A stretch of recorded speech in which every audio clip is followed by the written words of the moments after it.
Chapter 83. Why would I be scared? Let's see then. Huyin seemed to be throwing a tantrum as she spoke, but she was probably the only one who knew what she was really thinking. She really wanted to see what kind of expression Yang Qindong would have when he saw her in this white qipao. In the backyard, the 100 young men and women had already switched to walking. A paper bowl was placed on top of each of their heads. In Yang Qindong's words, they had to keep the upper half of their body steady while walking. They absolutely couldn't allow their paper bowls to fall. If they did, they would be punished with standing for an extra hour and no meat for dinner. It wasn't a heavy punishment, but none of the 100 future employees of the immortal abode wanted to be punished. They didn't know if they would be disqualified if they were punished too many times. If that was the case, they would have to return to their old lives. They could only eat 2 meals a day, and they weren't even full. Here, they could eat 3 meals a day, and there was meat for every meal. They had new clothes to wear, and they even had a monthly salary. Originally, Yang Qindong was staring at the crowd and pointing out their mistakes. However, when 3 graceful figures suddenly appeared in his peripheral vision, Yang Qindong was completely unable to remain calm. In his line of sight, the 3 beauties were like fairies descending to the mortal world as they walked towards him one by one. This caused his heartbeat to accelerate, and his face began to heat up. Even his gaze became infatuated. Seeing Yang Qindong's dazed expression, the 3 girls couldn't help but feel amused. In the end, it was Xiao Yin, who was the closest to him, who slowly walked up and whispered into his ear, "Young master, you're almost drooling." Oh. Yang Qindong, who had lost his composure, hurriedly raised his hand to wipe his mouth. However, how could he wipe anything? Only then did he realize that Xiao Yin was teasing him. He couldn't help but awkwardly say, "Yin, you're being naughty again." Haha. When she saw that Yang Qindong really was wiping his mouth, Xiao Yin skipped away with a smile. This scene also caused Yang Duo and Huyin to cover their mouths and laugh. "Oomph. You actually dare to laugh at this, young master? In order to punish you all, someone come and serve me with a brush." Yang Qindong saw that the 3 women were so beautiful, and each of them had an extraordinary temperament. It really felt like 100 flowers were blooming, and he had the idea of painting them as a memento. After Yang Qindong shouted, Tiger's mane had already turned around and disappeared. When he reappeared, he was holding a wooden frame in his hands. That was the so-called easel that the 6th young master had requested. Does Yang Qindong know how to draw? Naturally, the answer was yes. As an outstanding member of the Wolf's Fong external operations team, drawing was a skill that must be mastered. Among them, he was best at sketching. The so-called easel was prepared according to the standard of sketching. When the easel was placed there, Yang Qindong took out a hard pencil from the warehouse and had Xiao Yin stand in front of him. Then he began to draw. After a few strokes, a rough outline appeared on the paper. This was the first time Xiao Yin had seen the young master draw. Out of absolute trust, she stood there without moving. On the other hand, Yang Duo and Huyin, who had nothing to do for the time being, came up to join in on the fun. When the 2 arrived in front of the easel and looked down, their originally playful expressions immediately turned into incomparable astonishment. With just a few strokes, an undulating and curving line was outlined. After the shape, structure, characteristics, rhythm, and charm were displayed one by one, Xiao Yin seemed to come alive on the paper. What kind of drawing technique is this? Yang Duo and Xiao Yin both had extremely astonished expressions. They were both daughters of noble families and were all descendants of famous families. They understood drawing techniques and were even quite good at it. It was because of this that they were even more astonished by the ability that Yang Qindong displayed. I call it sketching. Yang Qindong raised his head slightly and gave the 2 girls a charming smile. Then, he continued to draw and complete the rest of his work. From start to finish, it took only half the time it took to drink a cup of tea. The sketch was completed and Xiao Yin was vividly engraved on the paper. Yang Qindong stopped and nodded. "Not bad. You didn't lose your skill." "That's it. Wow, so beautiful." The 2 women saw that the painting had been completed in such a short period of time. Moreover, The painting was so accurate that Xiao Yin's most beautiful side was fully displayed. Aside from the lack of color, everything else that should be displayed was displayed. This caused them to make a fuss over nothing. Yang Qindong had heard a lot of compliments recently, so he didn't have much of a reaction. He just smiled at the two and asked, "Which one of you will go first? We can be drawn to." Huyen pointed her slender finger at herself in surprise. Originally, she thought that Yang Qindong could draw Xiao Yin so quickly because they understood each other. That was why he could draw so skillfully. However, this was the first time they had met. "Of course, if you refuse, I won't force you." Yang Qindong showed a sincere smile again. He didn't want to force people to do things. "Ah, I won't refuse. Then draw me first." When Huyen heard that she could also receive such treatment, she was instantly overjoyed. Then, she walked to where Xiao Yin was standing and stood with her chest puffed out. "Don't be so stiff. Act more naturally." Yang Qindong chuckled when he saw that Huyen's entire body seemed to have been filled with lead, resembling a zombie that had lost a portion of her spiritual energy. Oh, Huyen, who was extremely obedient, quickly relaxed her body. It was also at that moment that she heard Yang Qindong's voice. "Very good. That's it. Don't move. It'll be done soon." Yang Qindong seemed to have found an excellent angle and began to paint with great vigor. In just the time it took to drink a cup of tea, Yang Qindong finished the last stroke and laughed. "It's done." He finished drawing just like that. With a trace of suspicion, Huyen walked over. However, at this moment, Yang Qindong had already begun to draw for seventh sister, Yang Duo. Huyen walked over and looked at the drawing of her face and expression that had been placed to the side. The lines were so beautiful and the curves of her body were so real. It was as if they were lifelike. Her charm, cuteness, and beauty were completely reflected on the paper. At this moment, she felt a little intoxicated, thinking that the two of them had only met for the first time. How could he understand her so clearly in such a short period of time? Huyen couldn't help but look up. She wanted to see the appearance of this man. She wanted to understand him and imprint him deeply in her mind. When she looked up, she saw the scene of Yang Qindong seriously drawing for seventh sister. People say that people who work seriously are the most beautiful because at that time, their whole body is focused and full of charm. When she looked up, she saw this scene. The corners of his mouth slightly curled up, the confident light in his eyes, and the fact that he was able to write as fast as lightning while remaining calm as usual, coupled with his resolute face and bright eyes. All of these attracted Huyen. At this moment, she felt as if there was a little rabbit in her arms that was jumping wildly. "Done." With a wave of his hand, Yang Qindong, who finished the last stroke, laughed and said that it was done. He put down the hard pencil in his hand. Yang Duo couldn't wait any longer. She ran a few steps and came in front of her portrait. Immediately, she looked like she was in a daze. People say that the person who understands you the most is yourself. But this time, Yang Duo felt that this seemed to be wrong, because from the painting, she seemed to be seeing herself for the first time. It turned out that she was so beautiful.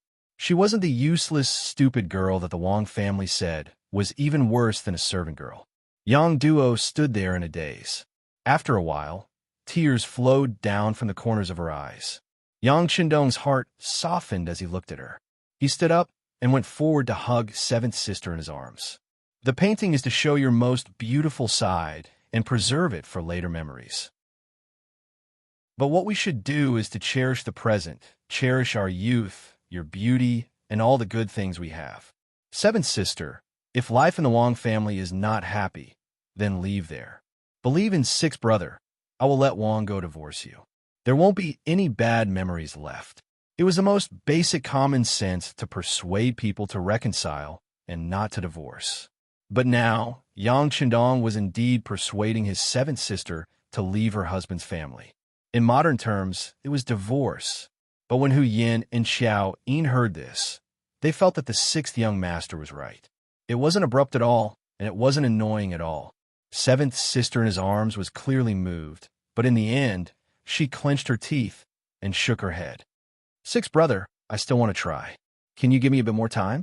Yes, seventh sister will make the decision. Sixth brother just wants to tell you that no matter when, no matter what decision you make, sixth brother will support you unconditionally. Because in sixth brother's eyes, seventh sister will always be the best and most beautiful girl. As for the others, they can think whatever they want and see whatever they want. Even if Butcher Jean dies, I won't eat that pig with hair. The originally very warm scene was indeed because of Yang Qindong's last proverb that broke the mood. For a moment, the three women all laughed out loud, and the atmosphere of the scene also became a lot more harmonious because of this sentence.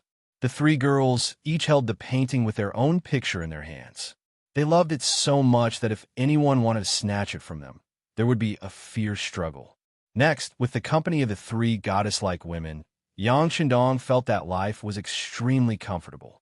Even time seemed to pass very quickly. What's wrong? It was already time for lunch. He brought the three girls, who had changed back to their original clothes, to the front of the crop field. The four of them personally plucked several stalks of potatoes, about 40 to 50 caddies. It was the first time the three girls had done something like this. Naturally, they were very happy and couldn't stop smiling. On the other hand, the East faction guards who were in charge of watching over them were very distressed. Chapter 84. Their duty was to guard this place. Without orders from above, no one was allowed to casually approach this place and pick the fruits. However, the orders given by the higher-ups depended on the person involved. For example, Yang Qindong, the discoverer and cultivator, was definitely not an exception. The fields here all belonged to the Yang family, so of course he could do whatever he wanted. As long as it was not a large-scale harvest, even the people of the East faction guards had no right to interfere. Each of the girls carried the freshly dug potatoes and returned to the kitchen with Yang Qindong. Ichioer had already prepared everything they needed. Soon, the aroma spread. At noon, the four of them ate until their stomachs were round and full. They were extremely satisfied. You have to learn to share. Good things can't be eaten by yourself. When you leave, each of you brings some for your family to taste. Yang Qindong smiled as he looked at Yang Duo and Huyen, seeing how they looked as if their bellies were about to burst. He couldn't help but stretch out his right hand and lightly scratch the tips of their noses. This was originally Yang Qindong's habitual action. In the past, he often played like this with Xiaoyin. However, this time, he was facing seventh sister Yang Duo and Huyen, who he had just met for the first time. Yang Duo was slightly better. She just treated it as her brother joking with her. However, Huyen's face immediately flushed red after being scratched. This seemingly habitual action by Yang Qindong was actually very intimate and flirtatious in her eyes. Only after he scratched her nose did Yang Qindong feel that his actions were somewhat inappropriate. However, the matter had already been done. It was too late to apologize. Instead, it would destroy this beautiful atmosphere. He immediately clapped his hands and said, "Sister Chioer, bring a few of the drinks that we prepared beforehand." Chioer complied. Then, a few servants carried a few transparent cups and placed them on the table. The cups were transparent glasses from the future. There were a few drinks that had already been prepared. The moment the things were placed on the table, other than Xiao Yin, who had already seen the transparent glass, Huyen and Yang Duo were once again shocked by the things in front of them. They realized that as long as they stayed in the Yang manor, there would always be all kinds of surprises waiting for them, and they were all existences that were far beyond their imagination. Don't just stare at the glass. Why don't you try this drink? Yang Qindong smiled as he looked at the shocked duo. You call this a glass? So exquisite, so beautiful. Huyen couldn't help but ask curiously. Yes, this is called a glass cup. It's an improved product of colored glass. It's more transparent and gives people a clearer feeling. As Yang Qindong explained, he picked up the glass in front of him and took a sip. Try it. The drinks inside are the real delicacies. I guarantee that none of you have tasted it before. Of course, no one had tasted it before. No matter if it was the apple juice, orange juice, peach juice, milk tea, or fruit tea placed in front of them. None of them had ever seen or heard of them before, let alone tasted them. The three women imitated Yang Qindong and began to taste it. They couldn't stop once they tasted it. In the end, they drank until their bellies were round and full. At this moment, they were a bit regretful. If they had known earlier, they wouldn't have eaten so much at lunch. Now that there was delicious food in front of them, they could only look and not drink. It was too much of a pity. The three women ate and drank their fill. It was already the middle of the afternoon. Only then did they feel that time had passed too quickly. Thinking that they were ready to go home, Yang Duo and Hu Yan's faces revealed expressions of reluctance. Seeing the two's intentions, Yang Chendong said to Yang Duo, "Seventh sister, this is your maiden home. If you don't want to go back, just stay here." This was something that Yang Chendong could only say to Yang Duo, but he couldn't do anything about Hu Yan. If he were to ask her to stay, he would definitely be treated as a lecher. He was afraid that when night fell, Hu Zhongming would kill him with a knife. "Thank you, sixth brother. Seventh sister, I still have to go back. No matter what, I'm still a member of the Wang clan." Yang Duo shook her head and rejected Yang Chendong's good intentions. However, from her words, it could be heard that she was somewhat moved by the sixth young master's suggestion. That's right. Instead of wasting her youth and beauty on Wang, who didn't know how to cherish himself, why not learn to be herself? Were other people's opinions really that important? Knowing that seventh sister wanted to be strong, before she made a decision, she had to do her own part. Yang Chendong couldn't persuade her anymore. However, he was not completely unprepared. He clapped his hands 3 times in the air, and then 10 young girls dressed like maids came in from outside. Looking at the 10 girls walking over, Yang Duo and Hu Yan were stunned. Even Xiao Yin, who didn't understand, looked at Yang Chendong with a puzzled expression. She didn't understand what the young master wanted to do. "The 10 of you, listen up. In the future, my seventh sister, Yang Duo, will be your master. You have to serve her with all your heart. Every month, this young master will give you 2 taels of silver as a monthly allowance. During festivals, your family will also receive some rice, noodles, and meat. In short, you will not be treated unfairly. However, if I hear that seventh sister has suffered any grievances in the Wang family in the future, then each and every one of you will be punished. Do you understand?" After the 10 people stood in place, Yang Chendong's cold voice suddenly rang out. Yang Chendong, who was like a completely different person from before, unconsciously emitted the aura of a superior person, causing Hu Yan, who was watching from the side, to be a little dazed. How could this person change so quickly? Just now, he was like the sun hanging high in the sky, which could melt people. At this moment, he was like the cold wind of winter, making people feel a chill go straight to the bottom of their hearts. "We understand." The 10 girls all bowed and replied in unison. Only then did the chill on Yang Chendong's body disappear. He then looked at the stunned Yang Duo and said, "Seventh sister, this is what sixth brother prepared for you. They will be by your side in the future. If you need anything, just call them. Sixth brother will settle all the expenses with them. Don't worry." With Yang Chendong's current financial resources, how many people couldn't be supported by him? It was just giving seventh sister 10 maids, it wasn't worth mentioning. As for Yang Duo, when she saw the 10 maids, she couldn't help but cry. When she married into the Wang family, there was a maid by her side. Unfortunately, after a serious illness, the maid couldn't survive and died. Only she was left alone. When she was bullied, she could only silently endure it in her heart. Ever since sixth brother appeared, everything had changed. The Wang family no longer dared to scold and beat her like before. Not only that, there were now 10 more maids. This was equivalent to raising her status all of a sudden. As such, she no longer had to worry about others giving her a hard time. This time, she truly felt the warmth of a family. "Sixth brother, thank you."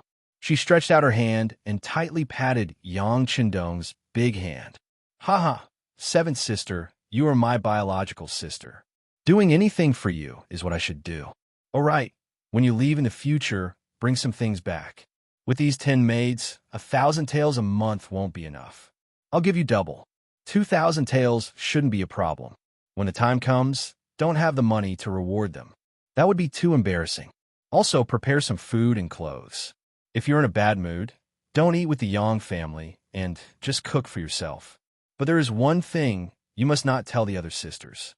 Otherwise, They will say that sixth brother favors one and discriminates against the other. When he said the last sentence, Yang Qindong had a bitter expression, as if he had suffered a great grievance. Yang Duo, who was originally very touched, was about to cry again. However, when she heard that she couldn't tell the other older sisters, she immediately pursed her lips and smiled. At that moment, she really looked back and smiled charmingly, making the six palaces pale in comparison. However, after laughing, Yang Duo still shook her head. You'll be paying for these maids' expenses. Seventh sister, why would I need so much money? 1,000 taels a month is more than enough to spend. Yang Duo wanted to refuse, but unexpectedly, Xiao Yin spoke up. Seventh young lady, this is a small token of appreciation from the young master. You should accept it. Xiao Yin's identity was only Yang Qindong's personal maid. Logically speaking, she didn't have the qualifications to speak up in this kind of situation. But everyone could see that the sixth young master's attitude towards her was very unusual. If things didn't go well, she might become a concubine in the future. This was equivalent to marrying into the Yang family and becoming half a Yang family member. Who would look down on her then? Right. Seventh sister only needs to accept this from sixth brother.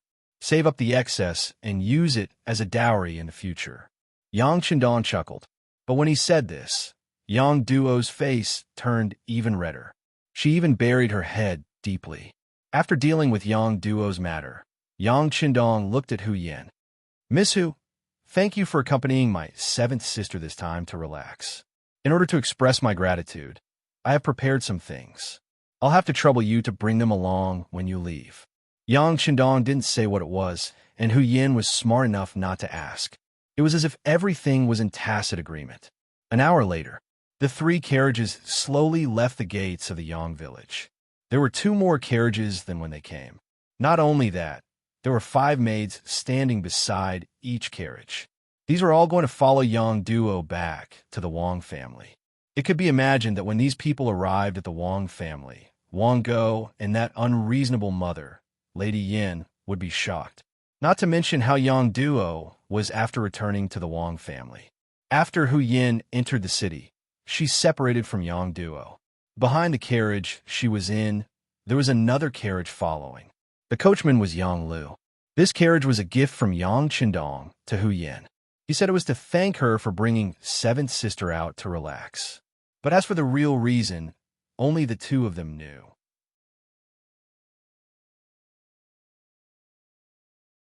Chapter 85. Hu Yin, who was sitting in the carriage, had a look of joy on her face. She even thought shyly that this wouldn't be the engagement gift from Dong Shuai, right? But she just didn't know what was inside. Was there the toilet paper that she promised her father? She was excited and worried all the way. When she arrived at the gate of the Hu mansion, Lieutenant Gao, who followed her, immediately asked the gatekeeper to find someone to unload the things. After the bags were unloaded, Yang Lu drove the carriage back, leaving behind Hu Zhongning, who had heard the news and rushed over with a look of surprise. Yinner, what are these things? Don't tell me it's all toilet paper? Hu Zhongning asked in confusion. Father can see for himself. Daughter is tired and wants to go back to rest. She was holding a small package, which contained her white Chong Sam and the sketch. In her opinion, these are the most important things. But after answering this sentence, Hu Yin didn't care what Yang Qindong gave her. She turned and left, leaving Hu Zhongning with a puzzled look. He had to let people carry the things into the courtyard first, and then look at them one by one. Needless to say, there must be toilet paper in the gift, and there was a lot of it. In the morning, the housekeeper of the Hu mansion and the housekeepers of the other ministers went to Yang village to ask for toilet paper, but to no avail. Then Hu Yin appeared. Presumably, they were more or less related, so this thing naturally couldn't be left out. Not only that, but there were also other good things sent, such as toothpaste, toothbrush, soap, cosmetics, and so on. There were also food, such as freshly dug potatoes and boxes of canned fish. There were all kinds of flavors in the canned fish. With the geographical location of Qiqian City, fishing was not a problem at all. As long as this thing was sealed well and the taste was unique, there would naturally be no problems. The things were open one by one, and Hu Zhongning sighed. This Yang Shima was really generous. Of course, what made him the happiest was that these were all obtained by Hu Yan. Did that mean that this kid also took a fancy to his daughter? Whether it was a match in terms of social status or talent, it seemed that the marriage between the two families was more suitable. 100 Flowers Hall. Yesterday, after the two songs were played, the reputation of this place went up a notch. Tonight, there were even more people coming, which made the head procuress, Mu Lily, smile all night long. It was a pity that there were too few tables in 100 Flowers Hall, and the place was not big enough. Otherwise, she would be able to earn more money. Just like before, the moment the two songs were played, everyone on the stage cheered. At the same time, voices urging them to stay rose and fell, as if they wanted to flip the roof of 100 Flowers Hall over. However, Madame Shui paid no attention to this and continued to walk down the platform. There were a total of 2 new songs. If she sang them over and over again, she was afraid that sooner or later she would get tired of listening to them. This was not what she wanted. Madame Shui walked down the platform. Many people in the crowd disagreed with her. They all shouted to express their dissatisfaction. However, among the crowd, there was a man dressed in a brocade robe. He had a pointy mouth and cheeks that resembled a monkey's cheeks. Instead, he used all of his strength to raise his hands and flip the table in front of him to the ground. Following that, he shouted, "This general didn't allow you to leave? You could try to leave." The big movement of the table being flipped naturally attracted countless people's attention. For a moment, the hall became quiet. Even Madame Shui, who was about to leave, could not help but stop and look back. It was precisely this glance that caused him to be filled with terror. She knew that man. It was Shi Sheng, the Qinhu of the embroidered uniform guard. When it came to Shi Sheng, not many people knew of him. However, when it came to his elder brother, very few people didn't know of him. He was the eunuch Shi Ning, the eunuch who betrayed the great Ming dynasty and was executed by 1,000 cuts. However, the change of the Tumu castle had not happened yet. Naturally, Shi Ning was still in power and was even favored by the emperor. He also had a good relationship with Wang Zhen, the chief steward of the ceremony directorate. With such a powerful elder brother, Shi Sheng naturally did things without scruples. In addition, he was a Qianhu of the embroidered uniform guard, which made him even more domineering. Just last year, he bullied Zhang Fu, the Duke of Ying, who had been a senior official for several dynasties and made outstanding contributions to the army. Zhang Fu did not dare to say anything and had a lot of land taken away from him. Today, he was here and flipped the table. How could the others not be shocked when they saw him? Especially Zhang De, the second son of Zhang Fu, who was in the crowd. Although his eyes were full of hatred, he did not have the courage to intervene in this matter. Even Duke Ying's son did not dare to intervene. Seeing this, the others could only endure and did not dare to say a word. Shisheng seemed to be very satisfied with the way people looked at him. He laughed and pointed at Madame Shui, saying, "I haven't heard enough. Sing one more time." As an entertainer, Madame Shui had seen many things like this. However, she still felt nervous. She felt that Shisheng did not come just to listen to the song. He probably had other purposes. Since he was not as powerful, he had to obey. Seeing Shisheng's domineering and arrogant attitude, Madame Shui knew that she could not avoid it today. She had to force a smile and bow to him. Then she turned to the stage. The procuress, Mu Lily, immediately arranged for someone to prepare a new table and send it to Shisheng. Shisheng then crossed his legs and raised his head, looking insufferably arrogant as he continued to listen to Madame Shui's song. "Your Excellency, Madame Shui's skin is really good. If I can hug her for one night, my life will not be in vain." The subordinate beside him flattered and looked at Madame Shui on the stage, drooling. "It's not difficult. I have to be on duty tonight. Forget it. Tomorrow is my day off. I'll come here to have fun for one night. By the way, check the person behind Baiwa Hall. Tell him that I like this place and want to buy it." Shisheng said indifferently. Even Duke Ying had been bullied by him. She was just an insignificant entertainer. How could she jump to the top? "Yes, Your Excellency. I'll do it right away." The servant answered and turned to leave. A pimp who was serving tea to a guest at a nearby table had his ears pricked up. When he heard these words, he immediately revealed a look of fear. However, he quickly pretended to be calm. After thinking for a while, he went backstage. There was a limit to what a pimp could do. The benefits he could get from the kind of place he worked for were proportional. Baiwa Hall's business was very good now, and they usually received a lot of rewards. However, if Madame Shui was replaced, they would get less money if something happened to her. They might not even be able to continue their business. For his own sake, he had to tell the procuress, Mu Lily, about this. Backstage, Mu Lily was looking at the stage with a worried expression. She was worried that something would happen later. As the big sister of the 100 Flowers Hall's procuress, she naturally knew what kind of person Shi Shang was and what kind of morals he had. Miss Mu, the pimp came to Mu Lily's side and whispered in her ear what he had just heard. Then, Mu Lily's expression turned into one of shock. Her originally pretty face turned pale at this moment. What should we do? Under Shi Shang's threat, Madame Shui had to sing the 2 songs again. Fortunately, there were no more heckling. Shi Shang walked out of Baiwa Hall accompanied by several of his men. Everything seemed to be fine after the storm. Only Mu Lily, who had heard the news, knew that it was not that Shi Shang wanted to stop, but that he had regarded Baiwa Hall as his property. That was why he did not make trouble. Madame Shui went backstage, exhaled a long breath of fragrance, and wiped her forehead gently. When she saw Mu Lily coming from afar, she forced a smile and said, "Sister, I'm fine." "Well, it's not fine this time. It's serious." Mu Lily sighed and told Xiao Yushue what she had just heard from the pimp. What? Sure enough, Madame Shui, who had heard the news, didn't look any better than Mu Lily did just now. "Well, sister, do you think our boss can sell Baiwa Hall to Shi Shang? If it's someone else, I don't know." But who is Shi Shang? Last year, he even dared to occupy Duke Ying's fertile land, and nothing happened. I heard that the emperor punished them later, but now they have regained their prestige, haven't they? She did not say whether it was possible or not, but the comparison between Duke Ying and Madame Shui had proved her idea. What should we do?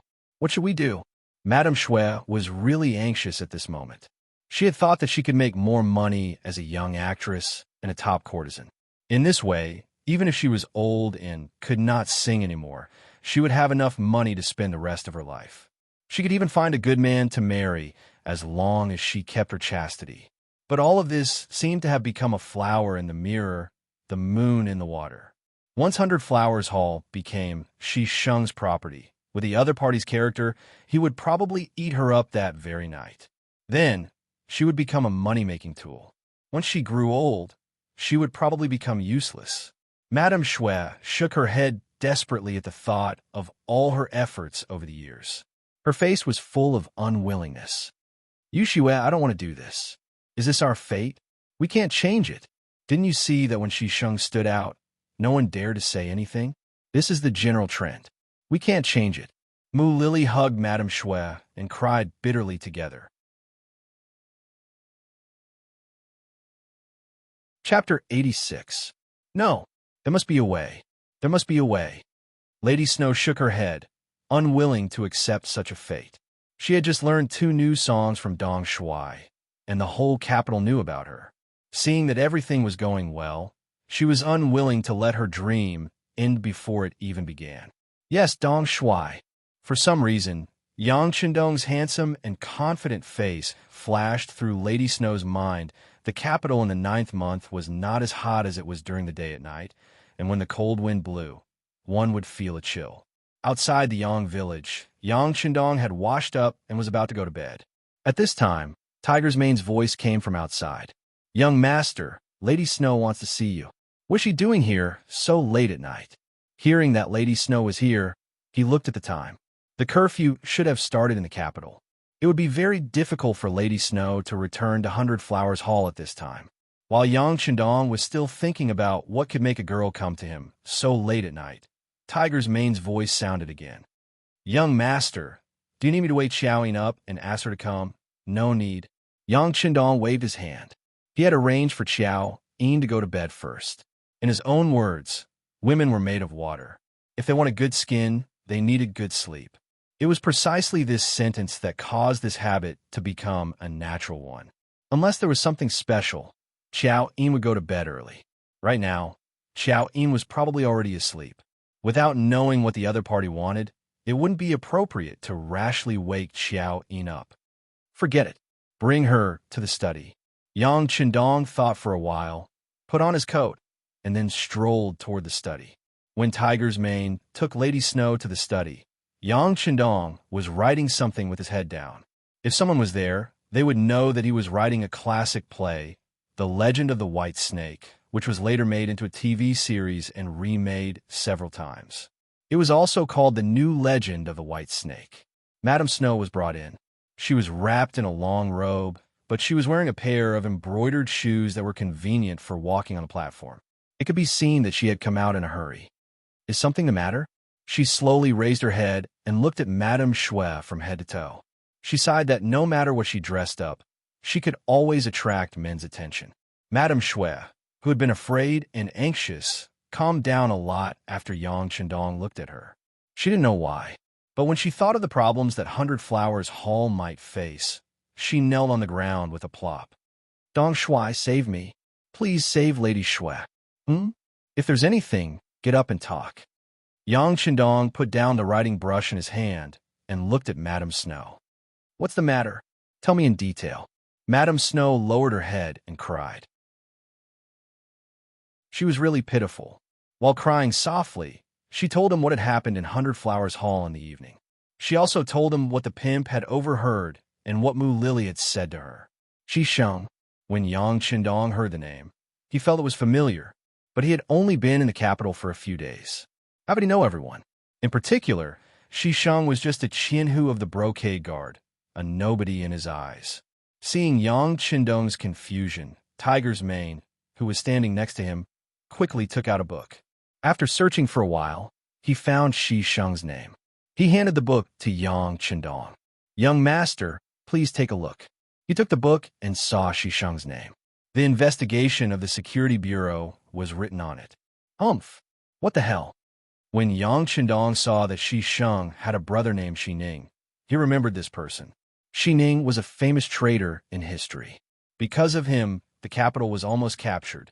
Seriously speaking, if Yu Qian hadn't stood up for him, the whole capital would have fallen because of him. At that time, the history of the great Ming dynasty would have been rewritten. When Yang Qindong got angry, Tiger's Mane naturally emitted a murderous aura.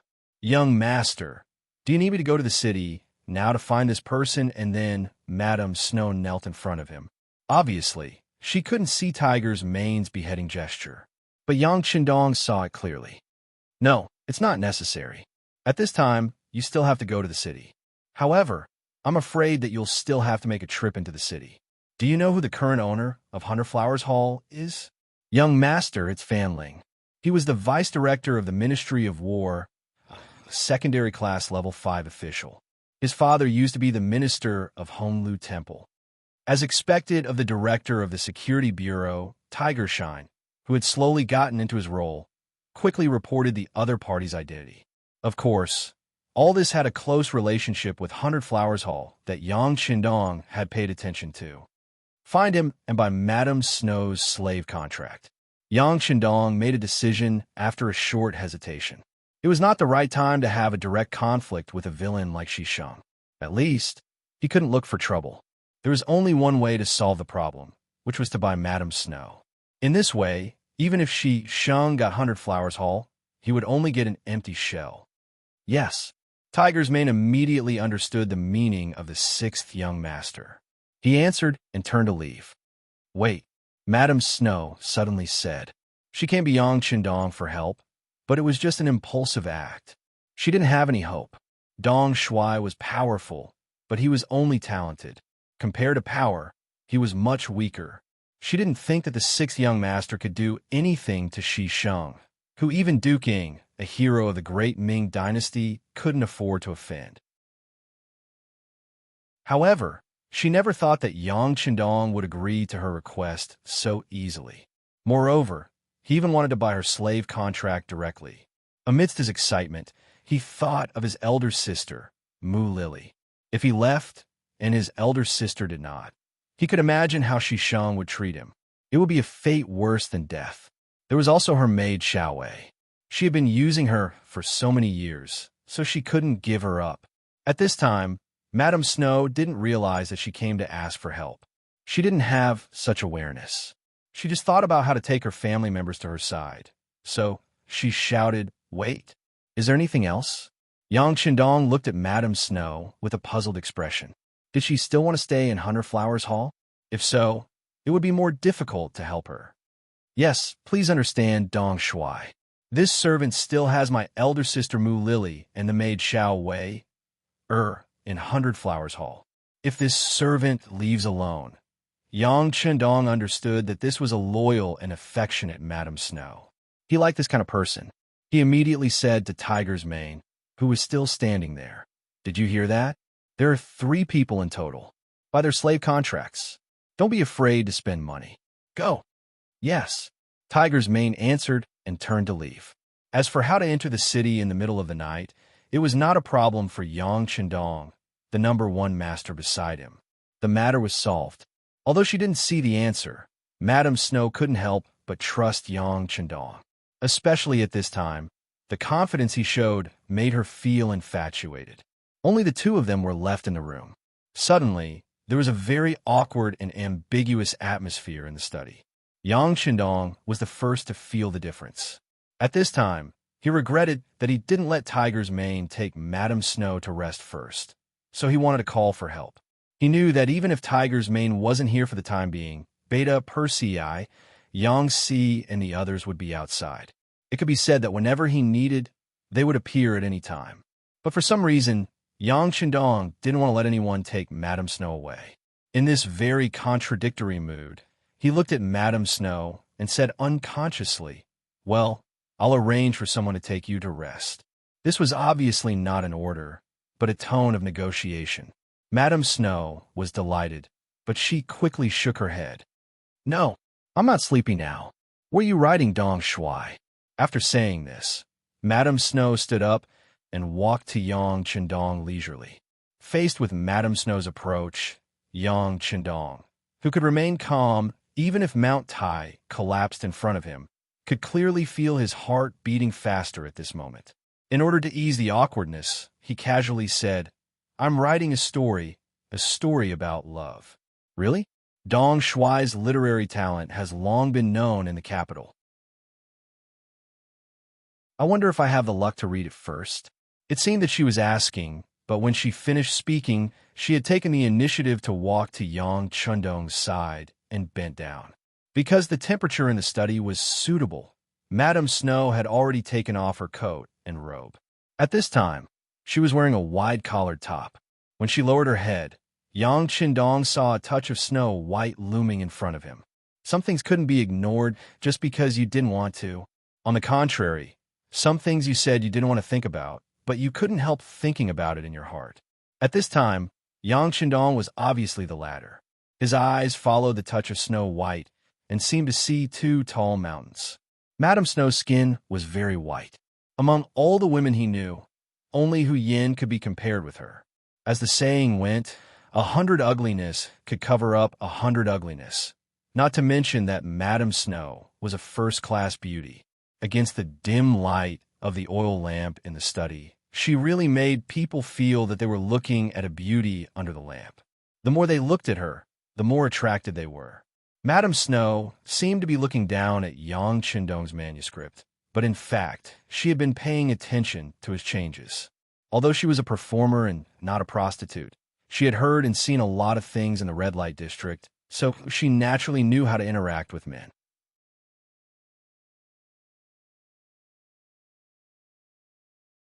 Chapter 87. At this moment, Madame Shui felt that the man beside her began to breathe heavily. His unique breath made Madame Shui's heart beat rapidly. He was handsome, talented, capable, domineering, confident, and had a good family background. When these advantages were concentrated on one person, it would naturally make him shine with incomparable brilliance. Not to mention that Yang Qindong was a hero who had just saved a beauty. Madame Shui was already in love with him. It was undoubtedly very important for her to find a man she could entrust her life to. Now, the man was right in front of her. What should she do? What would he do? Whether it was to repay the kindness or to repay the professor's kindness, should she devote herself to him? Or should she give herself to him? Both of them had pure bodies. In this kind of atmosphere, neither of them took the initiative to speak. Neither of them had the intention to break the ice.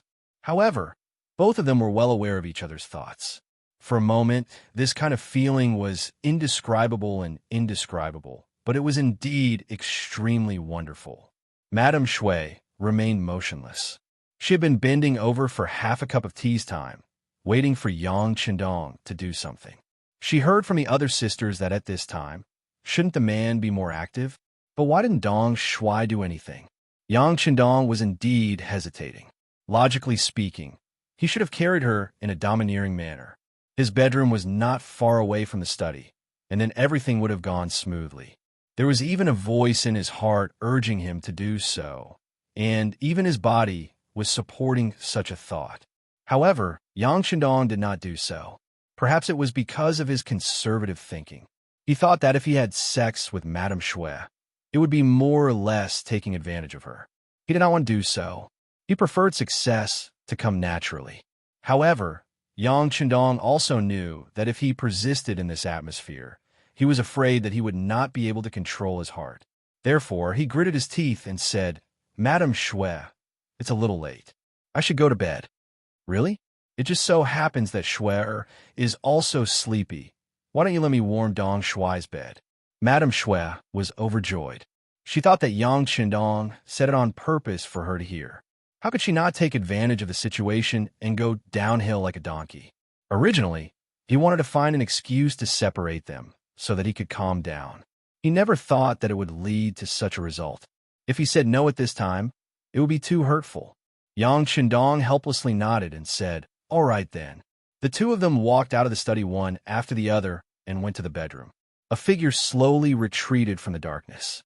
Even if he wanted to protect the sixth young master, he still had to consider the situation. Sometimes, if he still wanted to exist, there would not be protection, but rather, it would be a nuisance. Yang Qindong sensed that the eyes that were secretly watching him had left. He knew that from now on, only Madame Shui and himself were left. He could not help but feel a little restless. Should he really do something? Or is my manhood coming to an end tonight? Dong Shui, I'll go in first. While Yang Qindong was still thinking about what to do next, Madame Shui had taken off her clothes and then plunged into the quilt. At that moment, Yang Qindong caught a glimpse of her snow-white body. His heart suddenly skipped a beat. Yang Qindong involuntarily got up and walked slowly to the bed. Yang Qindong's heart was beating faster and faster. Madame Shui, who had already slipped into the quilt, was also heartbeat faster. She even blushed from her face to her neck. Then she slowly closed her eyes, but her long eyelashes were still trembling, indicating that she was not asleep and had no intention of falling asleep. Yang Qindong finally finished walking a few steps. He involuntarily stretched out his arm. When he was about to touch the snow-white body that was bowing her head and even trembling, he forced himself to say, "Madame Shui, I'm not used to being warmed by someone, oh." Before he could finish his sentence, he saw a snow-white arm emerge from the blanket and wrap around his neck. A strong force assaulted him, causing Yang Qindong to uncontrollably burrow into the blanket along with his clothes. At the same time, a pair of gentle jade lips lightly touched Yang Qindong's lips, causing him to be unable to spit out a single word. The sweet liquid stirred in her mouth. Madame Shui, who was a little clumsy, tried her best to release the strength and courage of her first kiss. Yang Qindong cooperated with her. At first, he was passive, but soon he took the initiative. It seemed that the kiss could not satisfy him. So he turned around and pressed himself on her. Then he stared into Madame Shui's beautiful eyes and said, "Do you know that I'm in a wolf's den? How dare you take the initiative to provoke me? Have you thought about the consequences?" "No, and there's no need to think about it. It's my fortune to give myself to Dong Shui," Madame Shui said, panting. She seemed to have drained all her strength just now. At this moment, She did not know what to do except wait passively. Madame Shui's words made Yang Qindong's hormones rise. Since he was not afraid of a woman, what was there to be afraid of? If he abandoned her at this time, he would not be a beast, but worse than a beast, just like the story said. Yang Qindong made up his mind. He felt that his body had reached its limit, so he decided to release it. He slowly lowered his head and moved closer and closer to Madame Snow. When Yang Qindong thought that was a matter of course, he suddenly noticed a drop of tear from the corner of Madame Shui's eye. It was this tear that cooled down Yang Qindong's burning body in an instant. What was he doing? Madame Shui came to him because she was bullied, but he wanted to sleep with her. In this way, what was the difference between him and Shisheng, who wanted to bully her? Even if they were congenial, it couldn't be now. Otherwise, there would inevitably be a knot in his heart, which might accompany him for the rest of his life. Well, we're both tired today. You can rest here. I'll go to another room. Finally, Yang Qindong resisted the impulse and said such a manly sentence. At least he thought so. Then he got up and was about to leave, but the same arms stretched out across the air. Dong Shui, forgive me, okay? I really haven't thought it through. I'm still worried about Sister Mu and Weier. I understand. Go to sleep. When you wake up tomorrow, you can pretend that nothing happened. Yang Qindong sighed. Madame Shui had something on her mind. Fortunately, he didn't sleep with her at this time. Otherwise, he was afraid that he would feel guilty for the rest of his life. No. Seeing that Yang Qindong was about to leave, Madame Shui was unwilling to let him go. She was just not ready, and she was worried about Mu Lily and Weier. That was why she couldn't devote herself to him. But in the end, she really didn't hate Yang Qindong. She even liked him. It was just that today was not the right time. But she couldn't give her all, and she couldn't let the sixth young master leave. Otherwise, who knew whether this man would be angry or not? If so, she was afraid that she couldn't find a way to make up for it. I'm scared. I'm willing to ask Dong Shui to stay with me. Can you hold me and sleep until dawn? He could only hold her, but couldn't do anything. If it were other men, they wouldn't agree. Weren't you testing me? But Yang Qindong unexpectedly agreed. Maybe he really had a good impression of Madame Shui. Or maybe he also wanted to feel what it was like to sleep with a beauty in his arms. Of course, there was another possibility. The sixth young master was really sleepy. Don't scold the prodigal. No matter what the reason was, Yang Qindong fell asleep with Madame Shui, who was only wearing a doo-doo. During this time, their heads were very close, but in the end, they really didn't do anything. They even had sweet and quiet smiles on their faces. Early the next morning, after Xiaoyin got up, she first took a look at the courtyard. She didn't see the sixth young master, who was exercising. She couldn't help but be very curious, so she went to the bedroom. Here, although Beta Persei was guarding, he didn't stop Xiaoyin when he saw her coming. He just turned a blind eye, but his ears were already pricked up, as if he knew what was going to happen next. Sure enough, just 3 seconds after Xiaoyin entered the sixth young master's bedroom, there was a scream. Following that, Xiaoyin staggered out of the bedroom, her face pale and powerless. After that, she leaned against the door and covered her face and cried. This scene fell into the eyes of Beta Persei, who was hiding in the dark, and he quickly closed his eyes. As a close guard, who didn't note Xiaoyin's feelings for the young master. But now, another woman had taken the lead, so it was reasonable for her to be sad. Not long after Beta Persei closed his eyes, Yang Qindong, who had changed his clothes, appeared in front of the door. He reached out and helped the tearful Xiaoyin up, then whispered something in her ear. In an instant, the rain turned into sunshine, and Xiaoyin's face turned into a smile. Ha ha! Yang Qindong laughed after seeing this, then shouted to the dark. What are you looking at? Why aren't you running with the young master? Beta Persei, who was hiding in the dark, didn't know what kind of trick the young master was playing, but when he heard the order, he appeared in a flash and followed Yang Qindong. This caused Xiaoyin to be very happy, as if she had made a big mistake. The two of them went out of the courtyard, one after the other, and went straight to the backyard's playground. Leaving behind Xiaoyin, who had already changed into a smile, he turned around and entered the house. Then, His laughter echoed throughout the bedroom.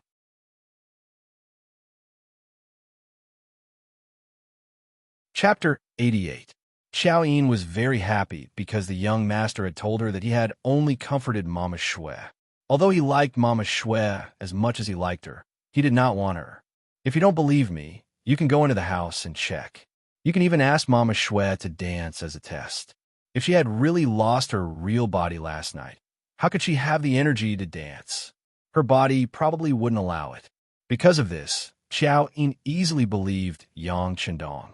She even thought that if the young master needed anything, he would definitely look for her first. After all, they had been in a relationship for many years. Yes, that must be it. After the backyard was settled, Yang Chendong seemed to be much lighter when he started running. Beta Persei, who was following behind him, was very curious. How could he still be so energetic after a tiring night? Of course, Yang Chendong didn't need to explain this to him. After returning from the 5-kilometer run, Xiao Yin had already prepared the bath water, but this time there was an extra helper by her side, Mama Shui. After the bath, the three of them had a peaceful and pleasant breakfast together. Tiger's mane appeared again, and not only that, but also the charming Moo Lily and the maid Little Wire followed behind him. Sister Moo, Little Wire. The three women were very excited to see each other. Tiger's mane stepped forward and said, "Young master, it's all done. These are the 3 slave contracts." As he spoke, he placed 3 pieces of paper with official seals and handprints in front of Yang Chendong. "Well, you've worked hard. Go and rest." Yang Chendong waved his hand. Originally, he could directly burn these 3 slave contracts, but in this way, the 3 of them would not be able to get rid of their lowly status for the rest of their lives. Greetings, Dong Shui. After the 3 women met, they all knelt in front of Yang Chendong with grateful expressions. "Get up, all of you. From now on, you have to abide by the rules here. Don't kneel if you don't need to." Yang Chendong said helplessly. He really didn't like this etiquette of kneeling when meeting people. Unfortunately, everyone seemed to be willing to play this game.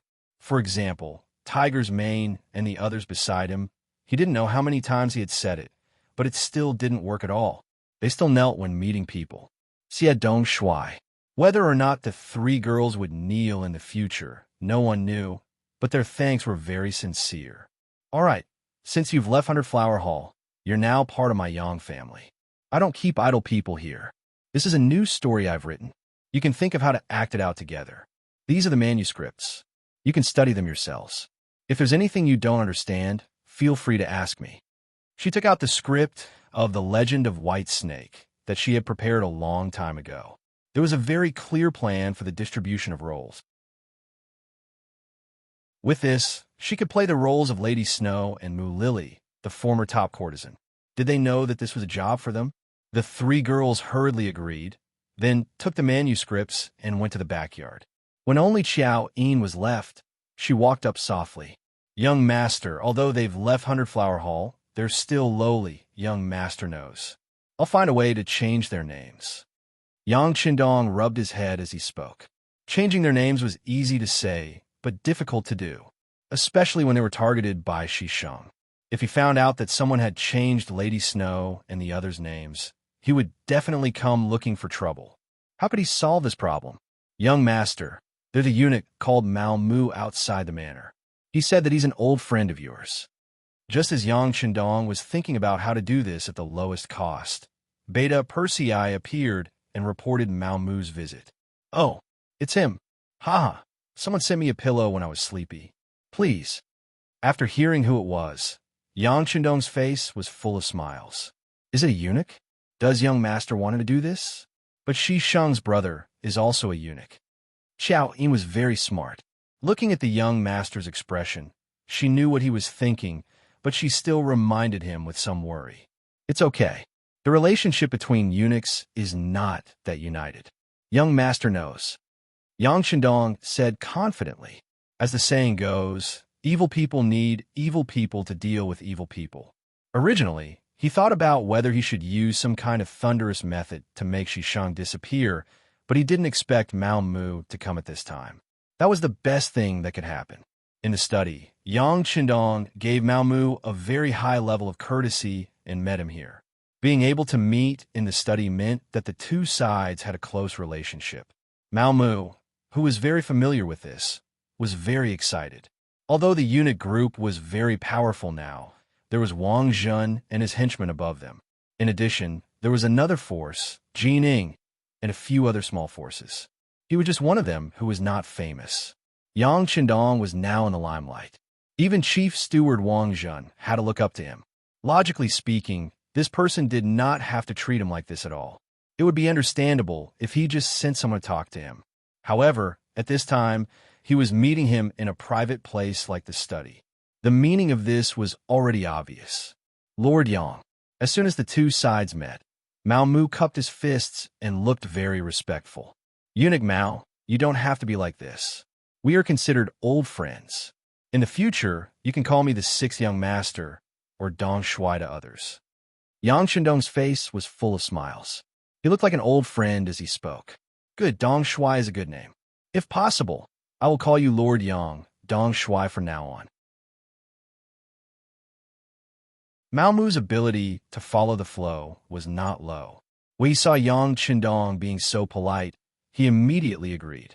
Haha, good. Since you are an old friend, I will definitely not treat you unfairly. Men, bring the things here. Yang Qindong laughed loudly, as if he was very satisfied with Mao Mu's attitude. Then, two people walked in from outside the study. Tiger's Mane and Beta Persei carried a heavy wooden box and placed it in the center of the study. You can leave, Yang Qindong said casually, then gave Mao Mu a look that said, you know what I mean? This is... Mao Mu was very curious. After getting Yang Qindong's permission, he stood up from the chair, walked to the wooden box, and reached out to open it. There was a flash of white light. It turned out to be a box of silver ingots. Looking at the quantity, there were at least 5,000 silver ingots. This is... Mao Mu was indeed a little dizzy from the silver ingots, but he was even more surprised. He did not understand why Dong Shuai would think so highly of him.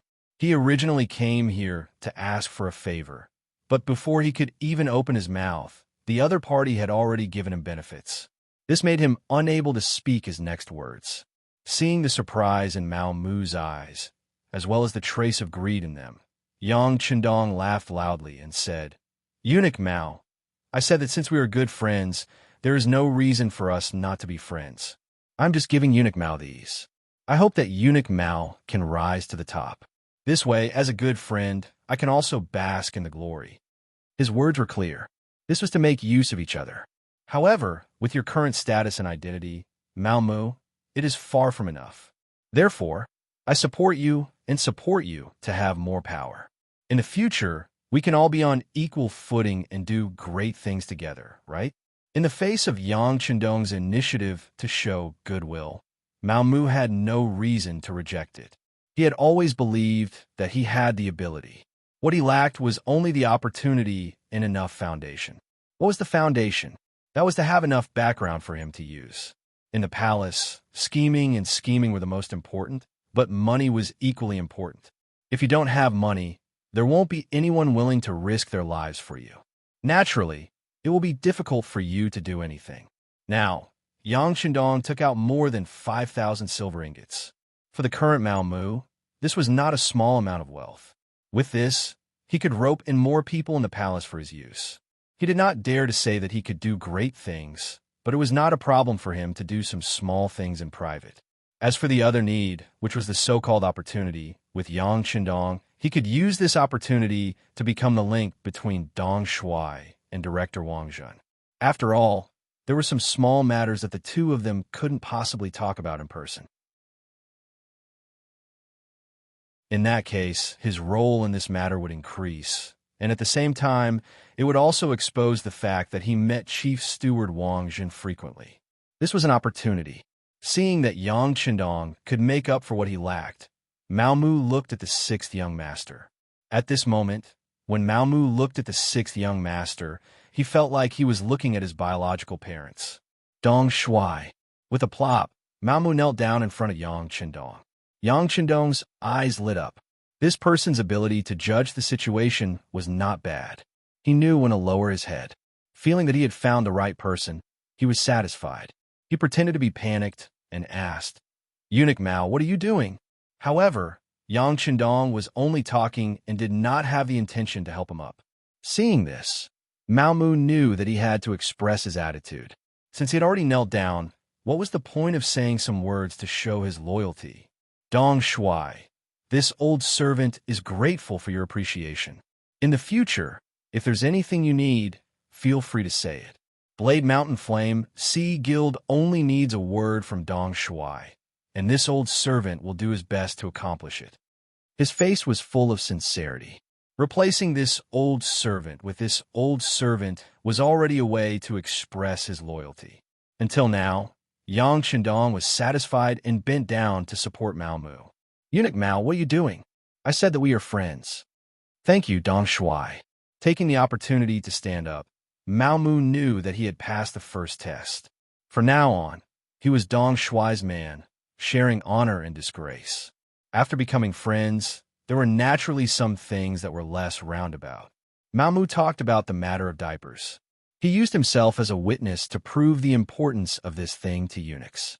This time, he wanted to get some more so that he could use them for himself, offer them to Steward Wang Jun, and sell some for money.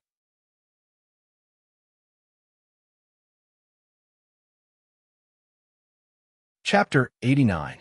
That's not a problem. I can naturally provide you and Wang Jun for free, but I can't do that for the other eunuchs. You have to know that the cost of making this thing is very high, and it's not something from the Great Ming Dynasty. It comes from the sea. Do you understand? Yang Qindong pretended to be mysterious as he spoke. When Mao Mu heard that the thing came from the sea, he immediately understood.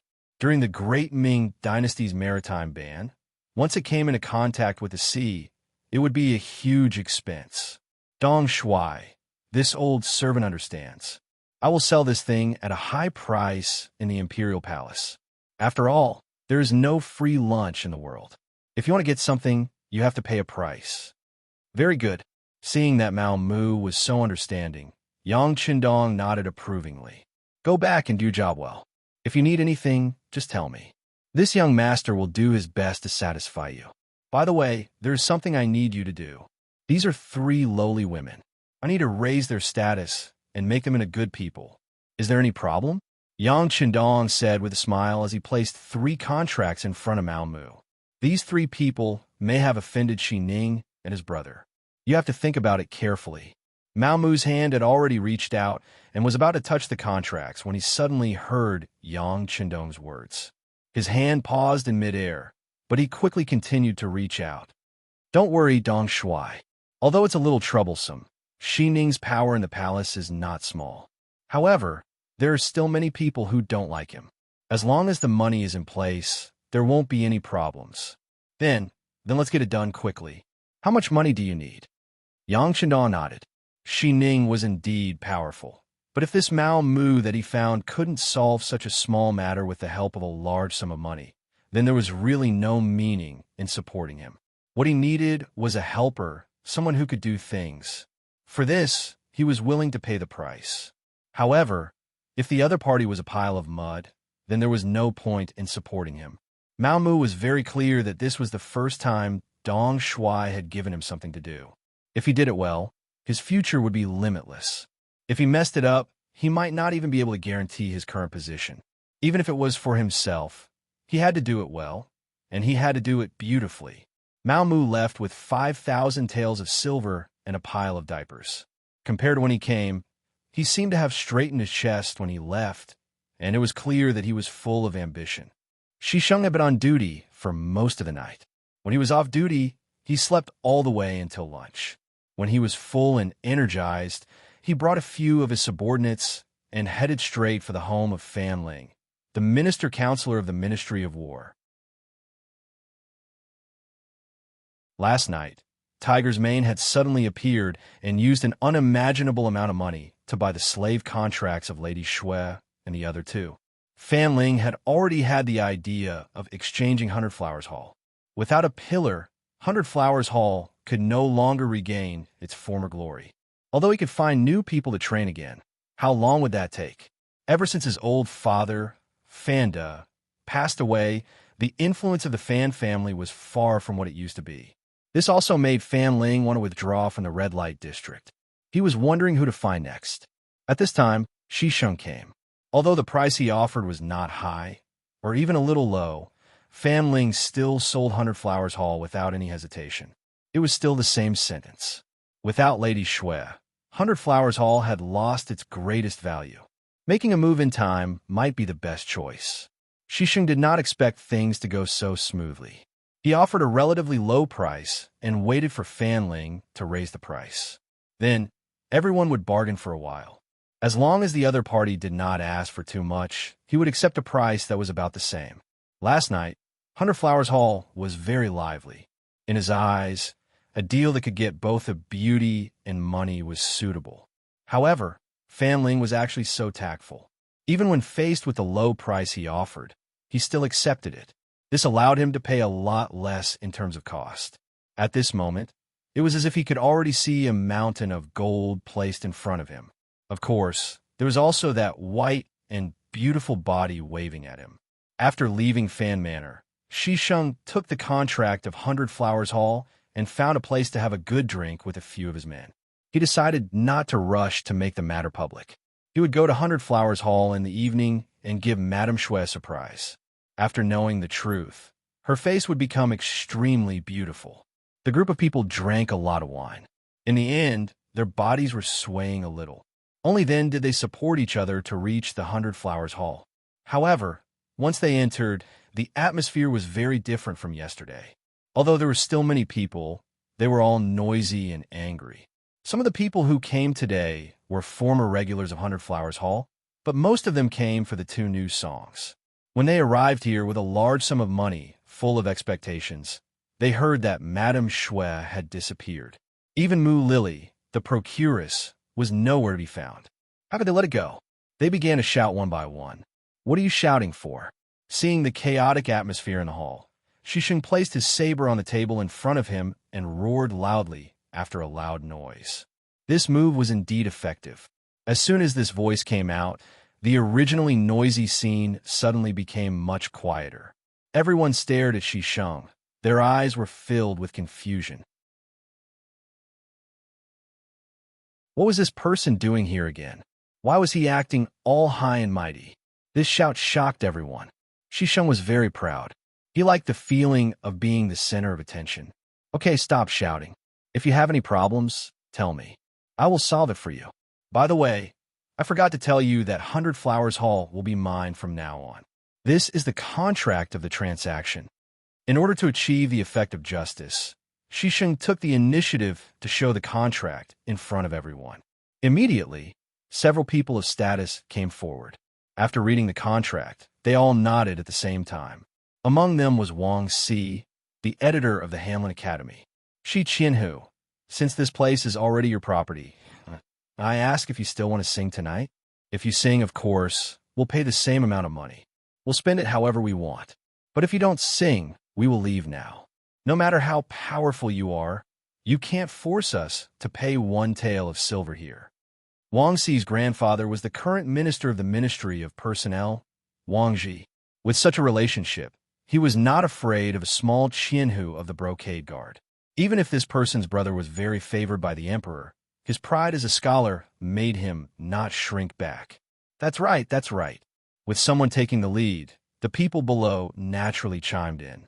No one was afraid of spending money, but spending money wrongly and becoming a sucker wasn't something anyone wanted to do. Shisheng did not care about Wang Si's criticism.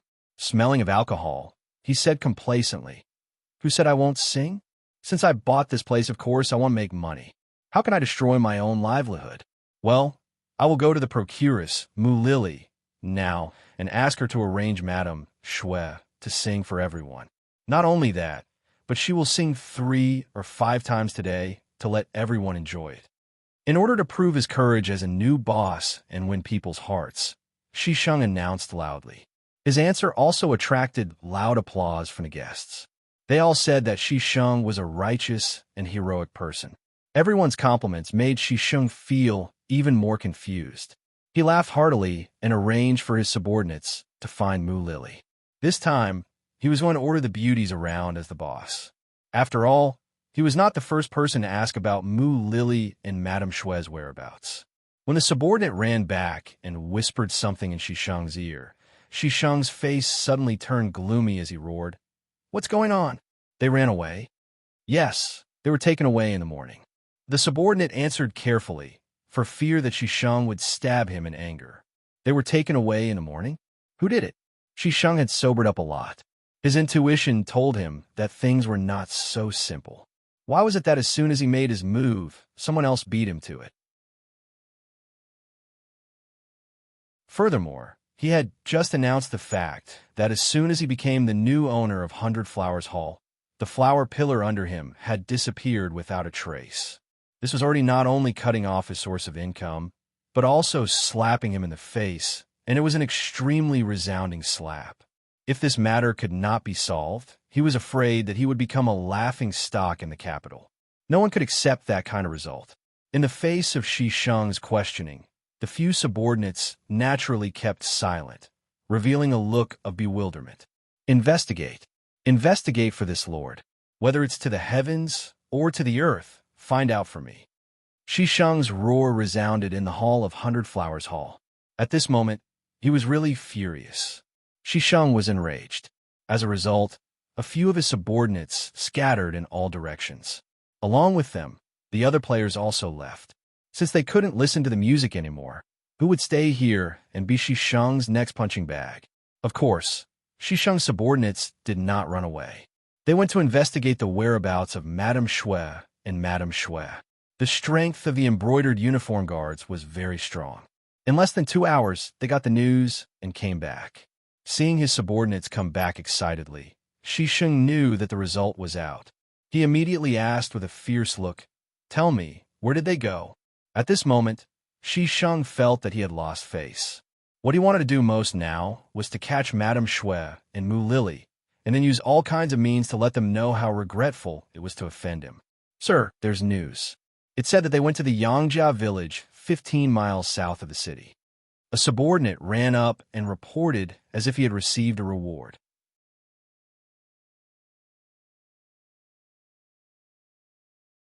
Chapter 90. Yang Village. Hearing that she was not in the capital but out of it, Shishang's eyes were filled with anger, but at the same time, he was very happy. As an entertainer, she didn't stay in her own place of business. Instead, she ran around and even left the capital.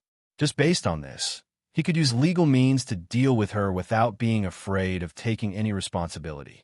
Let's go to Yang Village to catch her. He quickly made a decision in his mind.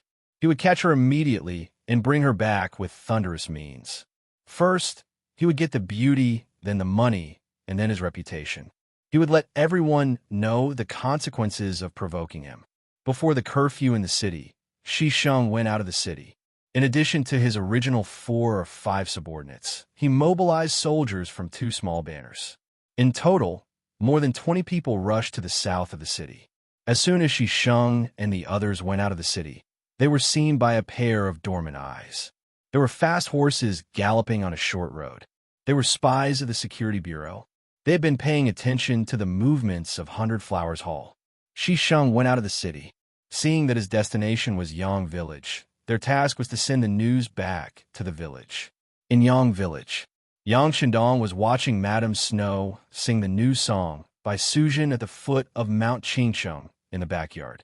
However, no matter how he looked at it, Madame Snow could not enter the stage. She looked absent-minded. Alas, knowing what Shishang was worried about, Yang Shandong shook his head. Sure enough, he could not do anything if his mind was not calm. Since that was the case, he could only wait for Shishang to take the initiative to fall into the net. However, he did not know whether Shishang would come here in anger. If he did not come, wouldn't it be troublesome? Yang Shandong did not like to wait passively. He preferred to take the initiative to attack. After not getting any news from Shishang, Yang Shandong even thought of secretly sending someone to kill Shishang. All he needed was a new sniper rifle and a spotter. It was guaranteed that he could easily take care of this person from 1,000 meters away. No one would know. Report. Tiger's man's figure appeared in the backyard. His appearance immediately attracted everyone's attention. Young master, Shisheng has brought over 20 embroidered uniform guards and is rushing towards us. Tiger's Mane said excitedly as he half knelt and cupped his hands. Obviously, this did not scare him. On the contrary, he was very excited. Okay. Yang Shandong was also excited after hearing this. Is it finally here? Haha, let's go out and welcome him. Haha. Yang Shandong laughed and walked out of the backyard in his cyan robe, leaving Mu Lily, Madame Shui, and Little Wire in a panic. Fortunately, Xiao Yin also stayed here. She had followed the sixth young master to Cheng City. Knowing the young master's strength, she smiled and said, "You don't have to worry. Everything is within the young master's plan. There won't be any problems. You should continue to practice. When the young master comes back, try to perform better." Xiao Yin said it casually, but her nervousness could still be seen from Madame Shui and the other two. After all, they knew too little. Although Dong Shui was extraordinary, he had offended the embroidered uniform guards. Last year, even Duke Ing suffered in front of them. Could Dong Shui, a new official, solve the problem? Of course, Yang Shandong could solve it, and there were many ways to do so. For example, if he showed his fangs, he could make Shisheng and more than 20 people disappear silently. No one would be able to trace it back to him afterwards. However, without evidence, it didn't mean that they couldn't suspect him. Whether it was the East faction guards or the embroidered uniform guards, they didn't need any solid evidence. As long as they suspected you, they could take action. This was the damn privilege. Yang Shandong, who knew this, couldn't take this risk. Since he couldn't use his own strength, he could only borrow other strength. After leaving the backyard, Yang Shandong began to remind Tiger's Mane, who had become excited. Tell the brothers below not to move. Without the young master's permission, no one is allowed to move. Otherwise, they will be grounded for 3 days. By the way, I asked you to invite Lord Hu Zhongning to drink in advance. How did it go? Upon hearing that he would be grounded for 3 days, Tiger's Mane, who had been full of fighting spirit, immediately became obedient. For these iron-blooded men, there were too few things in the world that could scare them. Because they weren't afraid, they became even more difficult to control. When he was at the docks, there were brothers who liked to cause trouble. However, no matter what kind of corporal punishment they received, they didn't seem to care at all. They just treated it as training.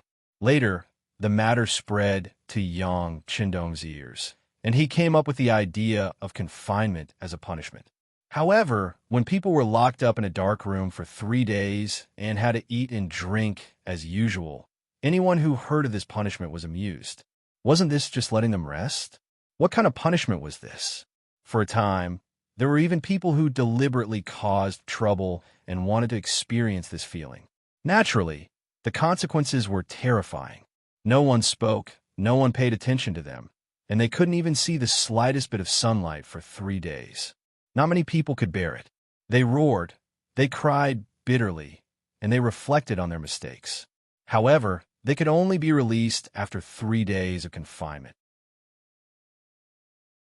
When they finally came out and saw the sunlight and saw that there were people to talk to, they who had almost collapsed finally understood the severity of confinement. Although Tiger's Mane hadn't experienced it personally, he had heard of this matter long ago. At the docks in Crimson City, everyone's expression changed at the mention of confinement. Now that Yang Shandong came up with this punishment, he couldn't help but be disobedient. Young master, don't worry. Without orders, no one will dare to do anything. Also, Lord Hu is on duty today. He's waiting for young master in front of the potato field. Especially when he heard that the young master personally invited him, he seemed very happy. Happy? Yang Shandong didn't understand and shook his head after hearing this. At this time, the night was dark and the wind was cool. If it wasn't for the good moon tonight, he really didn't know what was so happy about having someone on a date. However, even if Hu Chongning didn't object, of course, it was something that Yang Shandong wished for. He immediately nodded and said, "I'll go meet Lord Hu now. Remember to follow the plan." Yes. After Tiger's Mane agreed, his entire body flashed and disappeared into the darkness, as if he had never appeared. Walking alone, Yang Qindong arrived in front of a large potato field. From afar, he could see a table filled with food and wine. On one side of the table was an empty seat, while on the other sat the guardian of the ironclad guard, Hu Zhongning. At this moment, Hu Changning was indeed in a good mood. This wasn't because he accepted the mission to protect the potatoes, but because of Yang Qindong's appointment. Hu Yin came to the Yang village and was very happy when she returned. She brought back many good things. All of this seemed to prove one thing, and that was that the relationship between his beloved daughter and Yang Qindong was not bad. As a father, the happiness of his children was naturally something that he greatly hoped for. Yang Qindong was young, but his performance was indeed old and steady, and his talent was outstanding. In addition, his family background was not bad. No matter how one looked at it, he was a good son-in-law. At least, he had already received the approval of his future father-in-law. In the middle of the night, when Yang Qindong personally invited him, Hu Changning thought that it must have something to do with his daughter. Could it be that he wanted to test his attitude? That must be it. Hu Changning confirmed his thoughts. He also decided to properly meet with Yang Qindong. Even if he was satisfied, he still needed to give him an appropriate beating. He wanted to let the sixth young master know how fortunate it was to be able to marry his daughter, and that he needed to know how to cherish it. In his heart, he was still thinking about how to beat Yang Qindong when they met. In the distance, the sixth young master, wearing a long green gown, walked over. Yu Guang had already noticed, but Hu Changning didn't have any intention of speaking first. Tonight, he was acting as the father-in-law. No matter what, he had to be reserved.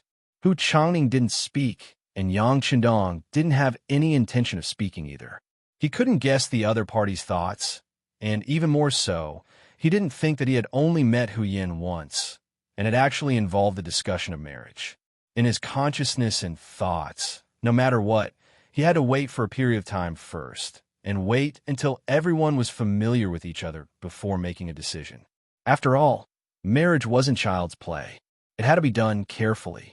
Yang Qindong's consciousness of the future made it impossible for him to guess Hu Changning's inner thoughts. Seeing that the other party didn't speak, the sixth young master was more than happy. What he wanted was to use the other party's identity and big shot to trick Shisheng. Before the main show started, he didn't know what to say. In this way, the two of them sat down like this. Then, without saying a word, they lowered their heads and drank like this. For a moment, the atmosphere was a little oppressive. Yang Qindong didn't speak, but Hu Changning wasn't unhappy in his heart. Instead, he was still excited. This must be him thinking about how to phrase it. Since it's like this, I won't say anything. I'll just wait for you to take the initiative to bring it up and give you an invisible pressure. In the future, when his daughter really marries into the family, he will have more dignity as the father-in-law. Hu Changning thought self-righteously and wanted to use this to put pressure on Yang Qindong to show the power and means of his future father-in-law. It was this strange combination of thoughts that made the two of them have no intention of leaving even though they didn't say a word. The atmosphere was delayed under such subtle emotions. When they had drunk no less than 5 glasses of wine, Hu Changning was a little impatient. He couldn't help but mutter in his heart, this sixth young master's ability to keep his composure is pretty good. He can actually keep his composure. If this goes on, can we still talk about serious matters tonight? Is it going to be like this for the whole night?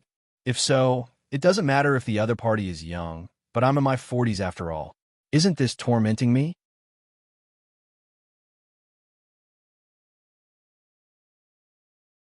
Chapter 91. Hu Zhongning's heart began to palpitate, but Yang Qindong did not notice. At this time, he was thinking, after scheming against Shisheng tonight, what would his brother, Shi Ning, do if he found out? How would he put out the fire? How would he do it step by step? He must have offended them, but how could he not find an opportunity to get angry? As for that Wang Zhen, would he step in and interfere? Would he be forced to make a move under the influence of benefits? What if Wang Zhen did not care? If that was the case, he could only take the risk and get rid of Shi Ning and Shisheng early. But if he did that, it would be impossible for him not to attract attention. Yang Qindong was still thinking, but Hu Zhongning had been holding back for a long time. Finally, He could not take it anymore. After smacking his lips, he decided to take the initiative to speak. For the sake of his daughter's happiness, what was wrong with giving the other party a way out? Hu Zhongning had already thought of what to say and was slowly opening his mouth. At this time, the sound of running suddenly came from the distance. The sound of footsteps was especially loud in the dark night and attracted the attention of Yang Qindong and Hu Zhongning. Knowing that the person in question had appeared, Yang Qindong immediately reacted and shouted according to his plan. "Who are you? This is a place of great fortune. Stop." His voice was like thunder, and it was hard to imagine that it came from the mouth of a scholar like Yang Qindong. This shout was so loud that Hu Zhongning, who was at the side, only felt his eardrums hurt from the shock. How could he still think of asking anything? On the other hand, the newcomer was far away, so he wasn't affected much. Seeing a young man in green shouting there, he quickly responded, "Who are you?" This official is Yang Qindong, the crown prince's horse servant. "Who are you?" "Stop." Yang Qindong had already seen the other party's attire with the help of the moonlight. He knew the other party's identity, but he still asked and shouted for the second time. The person who came was Shisheng. Since he was a Qianhu of the Embroidered Uniform Guard, the Embroidered Uniform Guards and the East Faction Guards wouldn't stop him. Since they were all part of the same system, he would still give them some face. Not to mention that Shisheng had rushed here with an anxious look on his face, giving people the impression that he had received an important mission. Therefore, no one would be foolish enough to stop him. Shisheng smoothly entered the interior of a Yangjia village. Along the way, he also learned about Yang Qindong's identity from his subordinates. It was just a matter of being promoted to a secondary class rank 5 official position because of the emperor's favor. There was nothing to be afraid of. Although he had Yang Rong as his father, that old man had been dead for many years. He was someone who could even bully the current Duking. So why would he be afraid of a little brat? It was precisely because he knew Yang Qindong's background that Shisheng was no longer afraid. What he wanted was to find this person and teach him a lesson, letting him know his methods. Then, it would be much easier to ask him to hand over Madame Shui and the others. As soon as he entered the Yangjia village, he asked his colleagues where Yang Qindong was. When he learned that Yang Qindong was drinking with Hu Zhongning, he hurried over. Because he was too anxious, his subordinates were left dozens of meters behind him. When he came from afar, he heard a young man shouting. Then, when he knew that this person was his target, Yang Qindong, Shisheng was overjoyed. Without answering, he waved the embroidered spring saber in his hand and rushed straight to Yang Qindong. "Ah, what are you doing?" Yang Qindong's eyes were fixed on Shisheng. He was going to deal with all changes by sticking to the status quo. When he saw that the other party didn't say anything and waved his saber, he stepped back first and shouted, "What are you doing? This is a place of great, auspicious holy objects. I am also an official of the imperial court. The emperor personally appointed me as the crown prince. What are you going to do?" Yang Qindong's panic-stricken appearance was a perfect representation of a scholar who saw a soldier and was unable to reason with him. This scene was also seen by Hu Zhongning, who was at the side. The aftershock of the vibration of the eardrum was completely absorbed. At this moment, Hu Zhongning also realized that someone was going to harm Yang Qindong. How could he let it go? If something happened to the 6th young master, how could his daughter argue with him? Not to mention that he happened to be at the scene. Whether it was public or private, he had no reason to ignore it. Clang! The sword bestowed by the emperor was pulled out of the scabbard. Hu Zhongning jumped in a few big steps and stopped in front of the rushing Shisheng. Seeing that Yang Qindong was getting closer and closer, Shisheng's expression changed. Just as he was about to wave his saber, he recognized the person's identity with the help of the moonlight.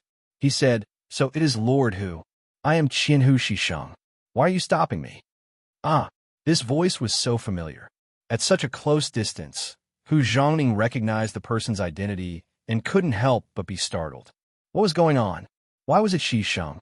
Hu Zhongning, who couldn't react quickly in his mind, was stunned there. Taking advantage of this opportunity, Shisheng flashed past him and continued to chase Yang Qindong in front of him. Shisheng didn't have the intention to kill.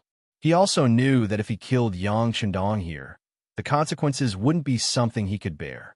Even if his older brother Ning helped, there would be no avoiding a lawsuit. Therefore, he only wanted to scare the other party. As long as the other party admitted defeat and admitted his mistake, it would be enough to restore his face and reap enough benefits. In Shishang's eyes, it was not difficult to do this. With his skill, wasn't it easy to catch a scholar who was close to him? Although Shishang was domineering, his martial arts were not bad. At least he looked agile. On the other hand, Yang Qindong, who was being chased, had a panicked expression. He kept shouting and yelling, as if he would catch up at any time. However, it was precisely because Yang Qindong looked like he could be caught up at any moment that Shishang was unable to succeed. There were several times when he was about to slash at Yang Qindong with the back of his saber, but for some reason, Yang Qindong managed to dodge. That person was still dodging randomly, as if the reason he could not hit him was that his luck was too good. Was Yang Qindong really that lucky? During this chase, he saw at least 7 or 8 openings that Shishang revealed. If he wanted to, he could have beautifully seized the saber with his bare hands and killed the other party. However, he couldn't do this. The other party was the Qianhu of the embroidered uniform guard. No matter what the reason was, if he killed the other party in public, it would be a big mistake and he would be held accountable. He couldn't fight back. He could only escape and then find the best opportunity to dig a big hole for Shishang. Qianhu Shi, what are you doing? Are you openly killing an imperial court official? Stop it right now. In a flash, Shishang jumped over him and rushed to Yang Qindong. This made Hu Zhongning break out in cold sweat. He shouted and wanted to chase after him. However, at this time, Shishang's subordinates arrived. They naturally didn't dare to do anything because of Hu Zhongning's identity, but they could still stop him. Hu Zhongning, who found that he was surrounded, was anxious. He knew that he was outnumbered and couldn't find any opportunity. He immediately shouted into the darkness, "Little bastards, why don't you come out?" As soon as he shouted, at least 50 embroidered uniform guard rushed out of the darkness. Among them was Lieutenant Sun Chuang, who had been beaten 10 times before. These people were the ones on duty today. They were responsible for the safety of Potato. They had been watching from afar since Yang Qindong and Hu Zhongning drank together.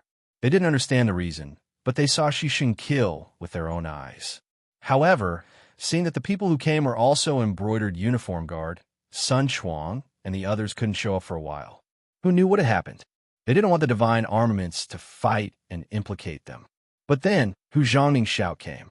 With the orders of the superior, these people couldn't hide anymore. They all showed up in the darkness and surrounded the group of people brought by Shishang. A wise man wouldn't fight when the odds were against him. Seeing that there were more people than them, Shishang's subordinates began to scatter and flee. Some of them took the opportunity to rush into the protected potato field. For a time, countless bean seedlings were trampled, making a mess. Because of the appearance of Hu Zhongning's subordinates, the place became completely chaotic. And in this chaos, Shishang finally grabbed Yang Qindong's arm and raised the embroidered spring saber in his hand high. No! Hu Zhongning, who was a few meters away, saw this scene clearly with the help of the moonlight. He immediately shouted to stop it. Shishang was taken aback by this shout. At this moment, Yang Qindong, who was caught, suddenly moved his arm. He didn't know where the strength came from, but it made his right hand numb. Then, the saber fell down and landed on Yang Qindong's chest. Suddenly, a stream of bright red blood spurted out and sprayed on Shishang's body, dyeing his flying fish robe red. At the same time, the green-clothed Yang Qindong fell to the ground in a timely manner. When Yang Qindong fell, the eyes of Hu Zhongning, who was chasing after Yang Qindong, had already turned red. He was unable to control his anger, and when he arrived behind Shishang, he stabbed out with his sword. Feeling a gust of cold wind behind him, Shishang habitually dodged to the side, but in the end, because of the potato vines under his feet, he was a beat too slow. It was because of this beat that his right leg was slashed by a long sword. The sharp sword immediately cut through a meridian, and Shishang painfully fell to the ground with a plop. "Tie him up." After stabbing Shishang, Hu Zhongning shouted loudly. Then he stretched out his hand in front of Yang Qindong, who was lying on the ground. At this moment, an even faster figure suddenly appeared in front of Yang Chendong. He quickly carried him on his back and ran straight to the Yang family manor.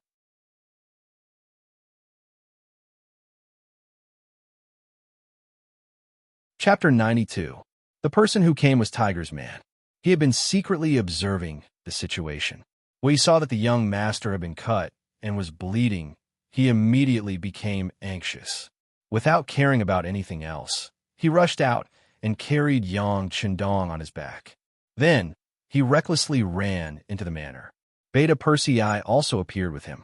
He didn't snatch the job of carrying the young master, but he did stay where he was. He stared coldly at Hu Zhongning, a huge murderous aura leaping out of his body. It was clear that he was ready to kill if there was any disagreement. "Who are you?" An embroidered uniform guard didn't understand. Seeing that someone was blocking in front of Lord Hu, he wanted to step forward and question him. However, before he could move, he was stopped by Lieutenant Sun Chuang at the side. "Get back!" With an angry roar, he pushed the blind embroidered uniform guard behind him. Others might not know, but Sun Chuang, who had suffered in the Yang family's old manor in Janning Manor, was very clear about Beta Persei's strength. Now that his master was injured, the consequences would be unimaginable if he was enraged. Hu Zhongning naturally recognized Beta Persei and knew how powerful this person was. He didn't act rashly, but still said out of concern, "I just want to see how Yang Shima's injuries are. There's no need for Lord Hu to worry. My master has the elixir in his hands." Beta Persei spoke as if he could hold back 10,000 men. Then he stared coldly at the crowd, all the muscles in his body ready to explode at any moment. Feeling the pressure of that aura, Hu Zhongning knew that he couldn't force his way in. He turned around and vented his anger on Shisheng. "Come, capture all these people who destroyed the auspicious land. Tomorrow morning, when the city gates open, we will enter the palace to see the emperor." With Hu Zhongning's order, the embroidered uniform guards who came with Shisheng were beaten to the ground one by one. Any slight resistance was met with a series of punches and kicks, making them cry for their parents. Yang Manor's inner courtyard. Tiger's man ran back with bloodstains on his back. As soon as he entered the side hall, he was seen by Qiao Yin and the other girls. "Ah, young master." Qiao Yin only managed to shout once before her vision blurred. Then, her body fell to the ground. Fortunately, the maidservant Xiao Wei reacted very quickly and reached out to catch it to avoid the danger of touching the ground. Dong Shui, Madame Shui, and Mu Lily also shouted in surprise. Then, their faces turned pale and they didn't know what to do. On the other hand, Yang Chendong, who was being carried on his back, was still very calm. He said to Tiger's mane in a weak voice, "Waking her up and let her apply medicine for me. No one else is allowed to enter my bedroom without my orders." "Yes," Tiger's mane replied with tears in his eyes. On the other side, Xiao Wei had already shaken Xiao Yin awake. After knowing the young master's intention, she ignored her weak legs and hurried to the bedroom. Yang Chendong, who entered the bedroom first, was placed on the bed by Tiger's man. After seeing that there was no one around, he let out a sigh of relief and said, "Hey, Tiger's man, can you run slower next time? Do you know that the young master was originally fine? But when you jolted me on your back, I almost suffered internal injuries." As he spoke, Yang Chendong threw a bag of chicken blood to the side and took off the bulletproof vest under his green robe. There was a cut on the bulletproof vest, but it was only a scratch. As for the underwear under the bulletproof vest, there was not a single scratch. Tiger's man's eyes widened. "Young master, what about me? Your skills were all taught by the young master. Why don't you think that Shisheng, with his mediocre skills, can hurt me?" Yang Chendong asked with an expression that said, "Why don't you use your brain?" After speaking, he did not wait to see if Tiger's man understood. He continued, "The young master's injuries will continue to be feigned. Before this matter is resolved, no one is allowed to enter the bedroom without permission. But if anyone comes, just tell them that the young master is sleeping. Xiao Yin is the only one taking care of him." After speaking, Yang Chendong waved his hand. Tiger's man left the bedroom in a daze. At that moment, Xiao Yin rushed over with tears in her eyes. Before she even entered the room and saw Yang Qindong, she began to cry loudly. Young master. He reached out to touch his forehead. Inner, the young master is fine. Don't cry like that. Otherwise, I'm afraid you'll scare him until he falls ill. Xiao Ying covered her small mouth with her hand. At this moment, her face was like a pear blossom in the rain. She saw that Yang Qindong had already bared his upper body, revealing his well-built muscles. It was so perfect, and he didn't look the least bit injured. At that moment, she did not care about the difference between men and women. She sprinted forward and gently stroked his bare chest with her small hand. Then, with a look of surprise, she said, Young master, are you the reincarnation of God? Are you invulnerable? He was clearly covered in blood just a moment ago. How could he be completely fine now? This was simply unbelievable. The young master is not the reincarnation of a god, nor is he invulnerable. It was just a show. Yang Qindong smiled as he picked up the half-filled bag of chicken blood on the ground. Look, this is why you were bleeding just now. After Yang Qindong's detailed explanation, Xiao Yin realized that the young master was indeed not injured. It was something called a bulletproof vest that protected him. Everything was just a show. After learning the truth, Xiao Yin breathed a sigh of relief. Then, with a pleading tone, she said, Young master, can you promise Xiao Yin that you won't scare me again in the future? All right, don't do it again, don't do it again. Yang Qindong laughed heartily. Then, he leaned forward and whispered in her ear, but you still have to act. Ina also needs to cooperate with the young master, understand? Xiao Yin's ear was tickled by that breath. She was already blushing and could only nod vigorously. As for what the young master said and what he wanted her to do, she probably could not hear clearly for a while. Outside the bedroom, Madame Shui, Mu Lily, and Little Wei were kneeling. Dong Shui was injured because of them. They were kneeling here to pray for Dong Shui and to get better soon. Otherwise, even if they died now, they would be too ashamed to face anyone. In a small courtyard outside the bedroom, Yang Er and Yang Si stood at the door.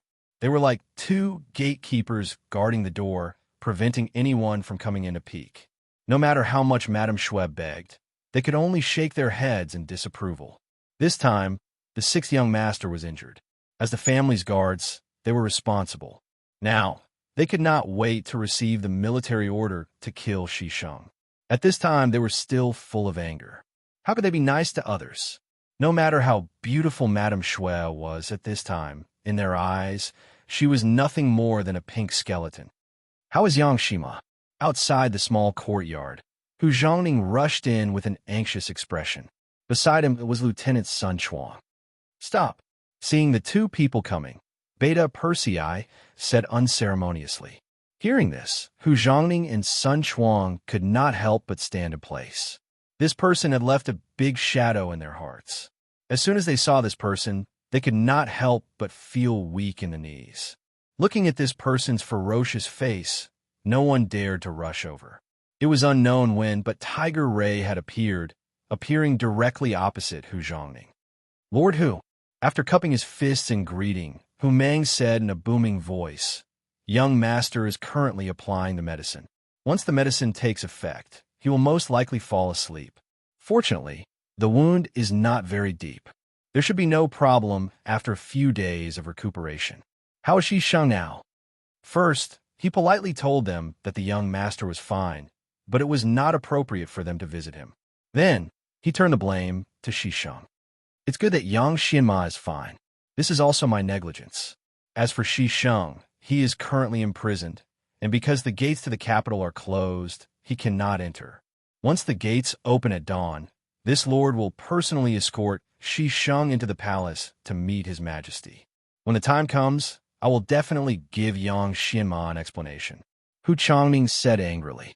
At this time, he hated Shisheng to the core. Shisheng took advantage of his brother's power and didn't put him, a superior, in his eyes. He even hurt his future son-in-law, Yang Qindong. Just now, he had seen dozens of people running around in the fields. Who knew how many potatoes they had destroyed in that short period of time? He He had to give an explanation for all of this. Then he could only use Shisheng. Although he did not want to offend the eunuchs, he did not want to take the blame for no reason. Shisheng was destined to be unlucky this time. Everything would depend on how much help his brother, Shining, could give him. Shisheng was going to be in trouble. Good. I hope Lord Hu can do as you say. As for here, I ask Lord Hu to go back first. My lord is asleep and will not see anyone. Tiger's man wanted Hu Zhongning to express his position. When he found out that the young master was only acting and wasn't really injured, the anger in his heart had lessened by a lot. If that wasn't the case, the brocade guards wouldn't have been able to stop them from snatching the victory, and the result would have been 1,000 cuts. Hu Zhongning wanted to ask if Yang Qindong's life was in danger. After all, from the scene at that time, he had lost a lot of blood. Now that he knew that Yang Xianma was fine, he was relieved. He knew that he had missed this opportunity, and it was not appropriate to force his way in. Moreover, whether or not he could force his way in was another matter. He could only cup his fists and say, "Thank you for your hard work. This official will take his leave first. I will visit Yang Xianma in 2 days." Hu Zhongning left. When he left, his complexion was obviously much better. Yang Qindong's life was not in danger. This matter could be salvaged. At least, his guilt was not so great. As for how this matter should be resolved, it needed to be decided by the emperor. It was not something that a fourth-rank official like him could decide.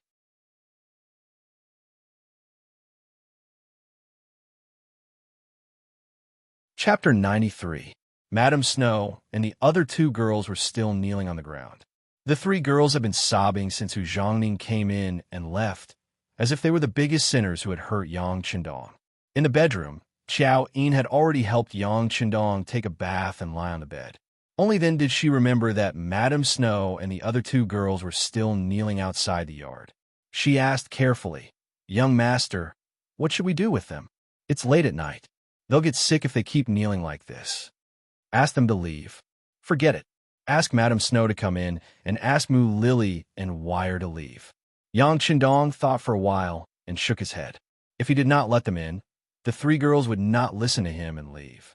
He didn't want to end up causing the 3 girls to fall sick while he was fine. "Okay," Xiao Yin answered obediently. At this moment, she was not jealous at all. The young master could not be her only young master. She had thought about this for a long time. With one more sister to take care of the young master, perhaps the young master would live a happier life. As long as the young master was happy, she would be happy too.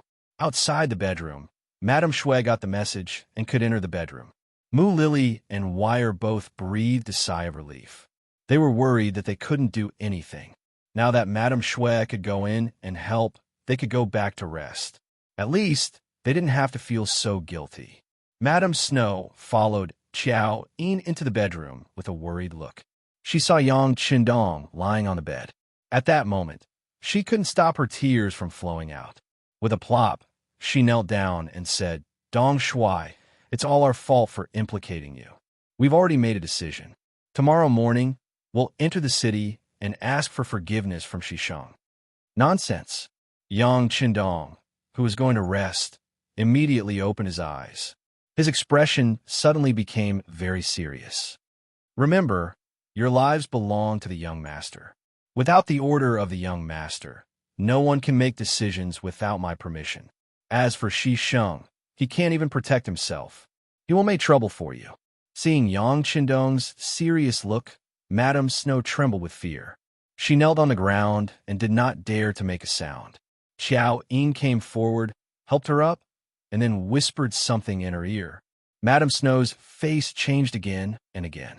Finally, she looked at Yang Qindong with confusion. Her eyes were full of disbelief. Yang Qindong naturally knew what this gaze meant. At that moment, he did not hold back and directly lifted the blanket, revealing his strong and uninjured chest. He said, Look, Iner did not lie to you. I am indeed not injured." Madame Snow did the same thing as Xiao Yin. She covered her mouth with her hand. Her face was full of disbelief.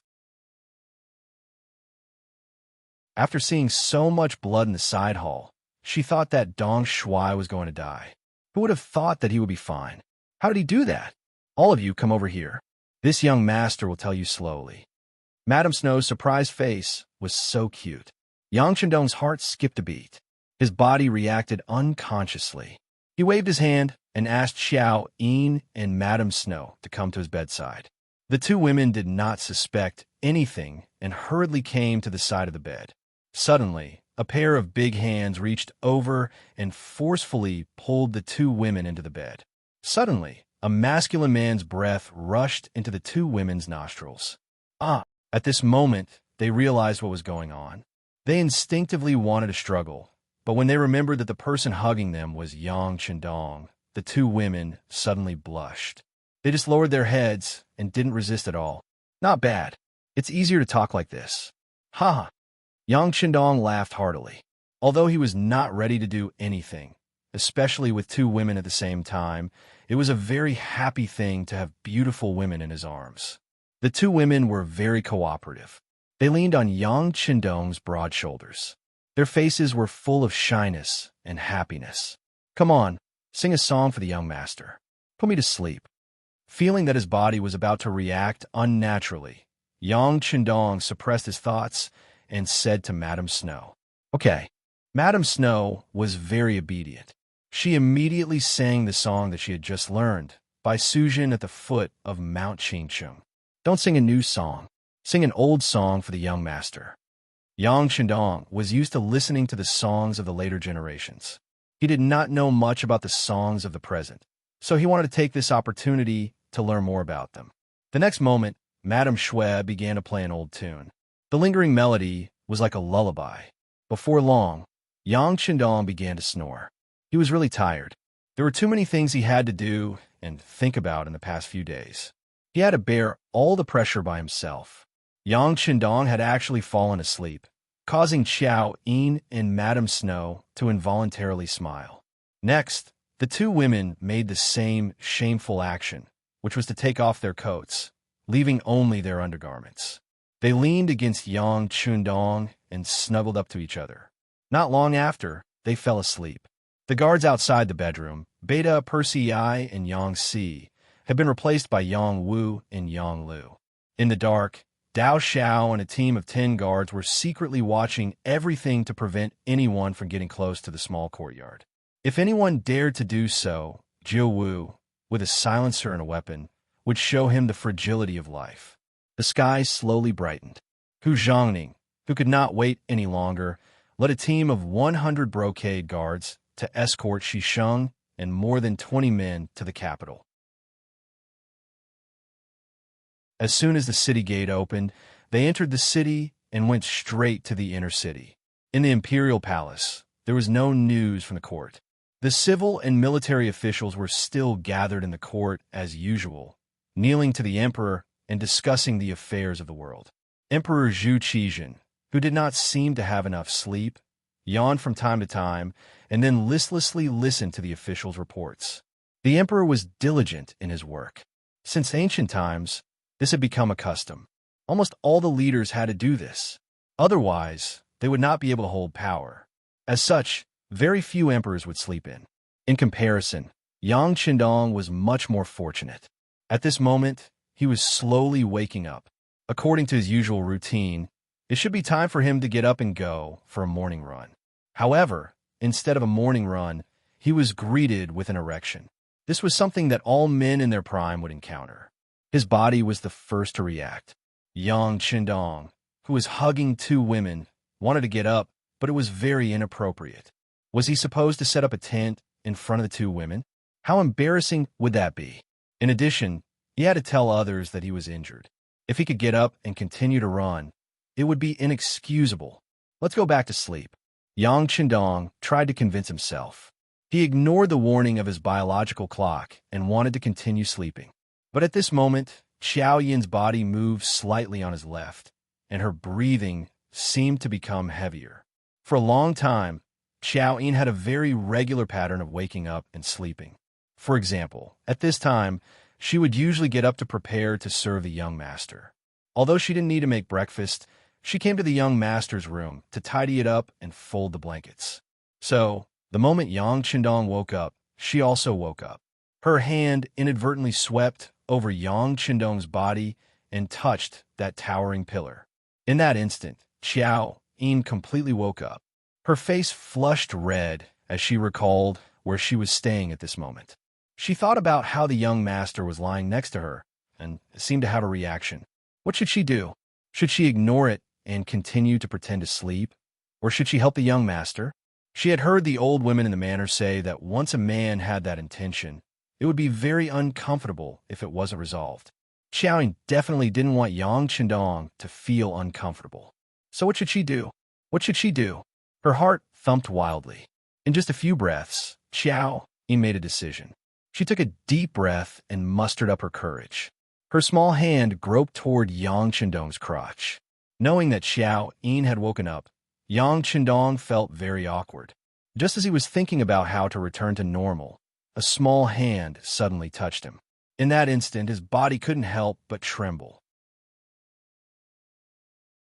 The feeling made him feel very comfortable, but also very nervous. It was really indescribable with words. "Young master, let Immerse serve you." Suddenly, he heard the soft sound of drizzling rain. Before he could react, Xiao Yin had already dove into the blankets and swam towards that place. No, Yang Qindong instinctively wanted to stop her. It was this shout that woke Madame Shui on the other side. Due to the nature of Madame Shui's work, she didn't wake up very regularly. In addition, Yang Qindong lying next to her gave her a great sense of security, so she fell into a deep sleep.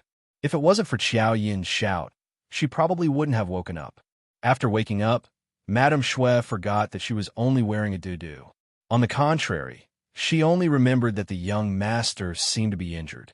"Is he feeling unwell?" she asked anxiously. When Yang Qindong saw that Madame Snow had woken up, he felt a little awkward. Just as he was about to say something, Xiao Yin moved. In that instant, he felt a warm sensation spread throughout his body. He couldn't help but shiver slightly. Along with the shiver, he let out an "oh" sound from his mouth. "I'm so scared of crabs. I'll omit 100,000 words here."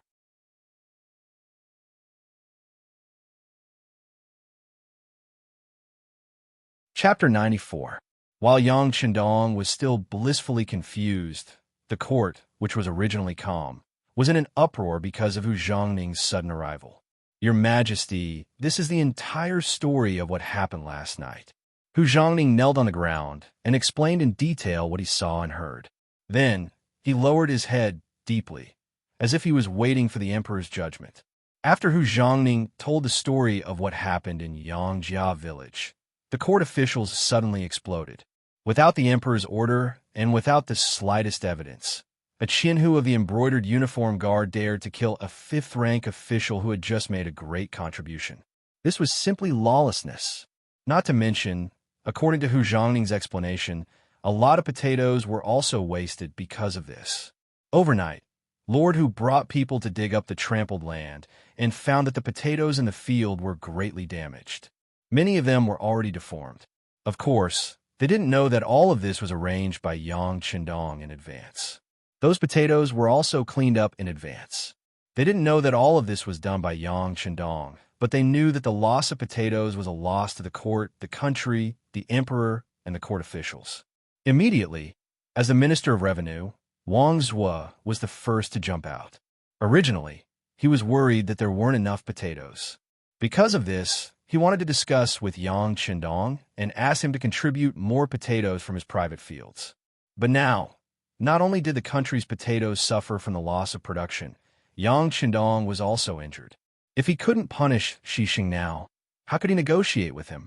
If he didn't punish the murderer, how could Yang Qindong be satisfied? If it were him, how could he be satisfied? "Your Majesty." With a plop, he knelt on the ground.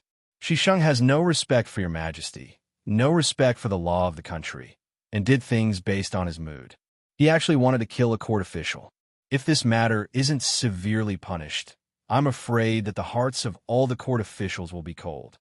With Wang Zhuo taking the lead, the Minister of Rights, Hu Ming, also knelt on the ground. For the sake of his son's future, he had to ruthlessly deal with Xi Sheng this time. Otherwise, if he had already offended Xi Sheng's son, wouldn't he be punished afterwards? "Your Majesty, This subject agrees with Lord Wang's request to severely punish the murderer Shi Sheng. This subject agrees. Du King, the representative of the military, Zhang Fu, who had always been a wooden block in the imperial court, was also kneeling on the ground, his face full of resentment. Last year, his family's fertile land had been seized by the two brothers, Shi Ning and Shi Sheng, causing his reputation to hit rock bottom. After that, he had been depressed and was prepared to spend the rest of his life as a loser. And now, the opportunity to counterattack had come. The two civil officials had taken the initiative to jump out. How could he be polite? He immediately expressed his thoughts.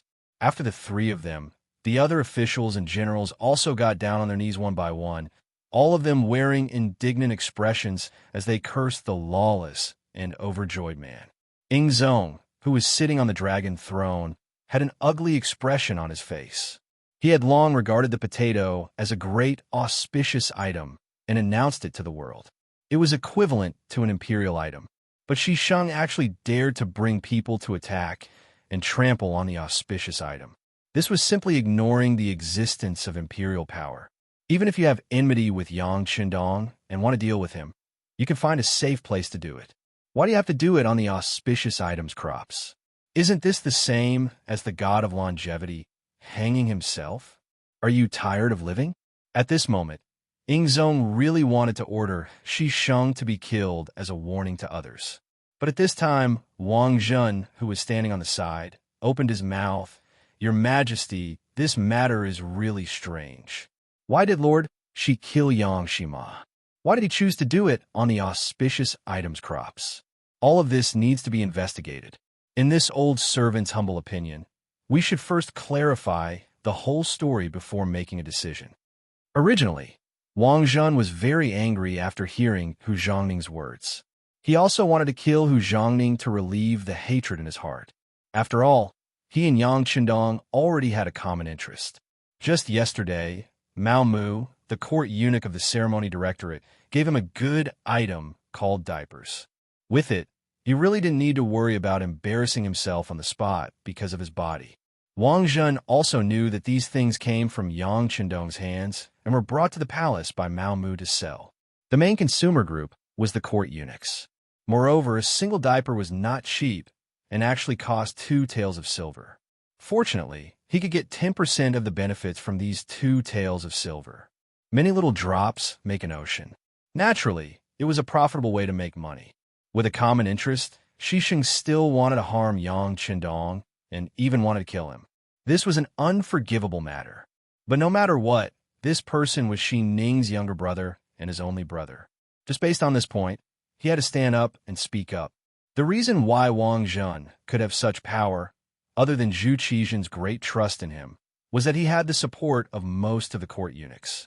It was precisely because he had such confidence that he could be so unscrupulous and smooth when doing things.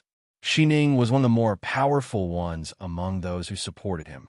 If he couldn't speak up for Shi Sheng in this matter, then he would naturally offend him and his leadership position would be shaken. This wasn't something he wanted to see. This was why he hesitated and spoke up to help, wanting to entrust this matter to Zhu Qizhen. Originally, he already had a decision in his heart, but after hearing Wang Zhen's words, Ing Zong immediately gave up his original idea and nodded in agreement.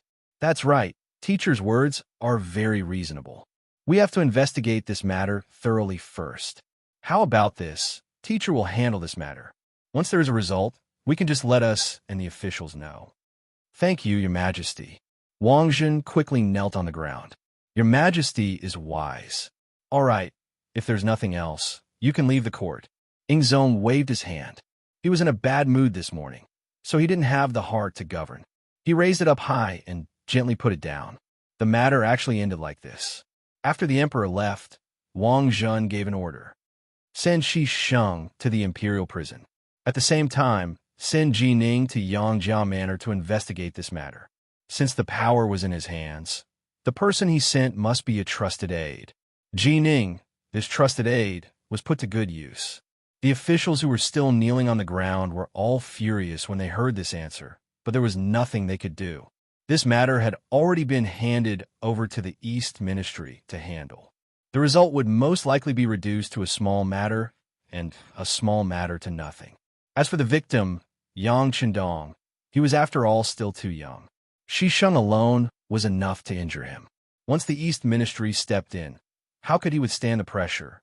At least the officials didn't have any hope. Yangjiao Manor. Early in the morning, the sixth young master had a pleasant and happy morning. Although it was the first time Xiao Yin had done such a thing, she still satisfied him with her cherry lips, allowing him to completely vent the depression he had been feeling for many days. Madame Snow finally understood what had happened. She immediately blushed and felt ashamed. Fortunately, Yang Chendong pretended to be asleep, which saved everyone from embarrassment. However, the three of them knew that after this morning's incident, their relationship had changed subtly. Even Wan Shi was afraid to take the first step. Once he took the first step, many things would follow naturally. Xiao Yin and Madame Snow even began to discuss who would serve him at night. Breakfast was served by the two women and delivered to Yang Chendong's mouth. He couldn't help but enjoy the bliss of having two women. This time, not only was his stomach full, but his big hand were also moving up and down.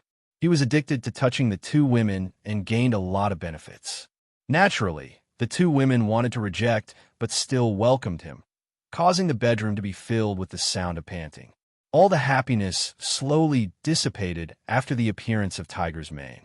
Young Master, Ji Ning from the Eastern Palace is here. He brought many tonics, saying that they are for young master to nourish your body. Eunuch Mao Mu is also here. He is waiting in the side hall. Yang Chendong's reaction was extremely fast. Seeing that the people from the Eastern Palace had condescended to give him gifts, and Wang Zhen had not only sent his confidant Ji Ning, but also Mao Mu, it was obvious that he wanted to make peace. In that case, Shisheng should be fine now. Thinking of this, Yang Chendong couldn't help but sigh softly. Originally, he thought that since he had given the potatoes to the emperor and many benefits to Wang Zhen, he should be considered an important person in the other party's heart. Today, he had been wronged, so they should stand up for him. But now, it seemed that he had been too optimistic. He was just 1,000 commander of the embroidered uniform guard, Shisheng. Because he had a powerful elder brother, Shi Ning, everything that he had given up had become a thing of the past. In the end, he still had to become the sacrifice, the one who had to give in. After treating me like this, if this young master doesn't replace me, what else can I do? The incident had caused Yang Chendong to understand the truth. With such an emperor and a eunuch who couldn't differentiate right from wrong, there was no hope for him. If he allowed this to continue, there would be a day when he would become a sacrifice. At that time, it would be too late for him to regret it. After firming up his inner beliefs, Yang Chendong suppressed the idea of starting a riot now. The target in his heart was too big, and the number of Han people he needed was unimaginable. If he were to start a war now, although he was confident that he wouldn't be defeated, the ones who would be harmed in the end would still be the Han people and the common people. This was not something he wanted to see. For the sake of this goal, he could only endure for now. Tiger's Mane, I won't be seeing Ji Ning. Call Mao Mu over.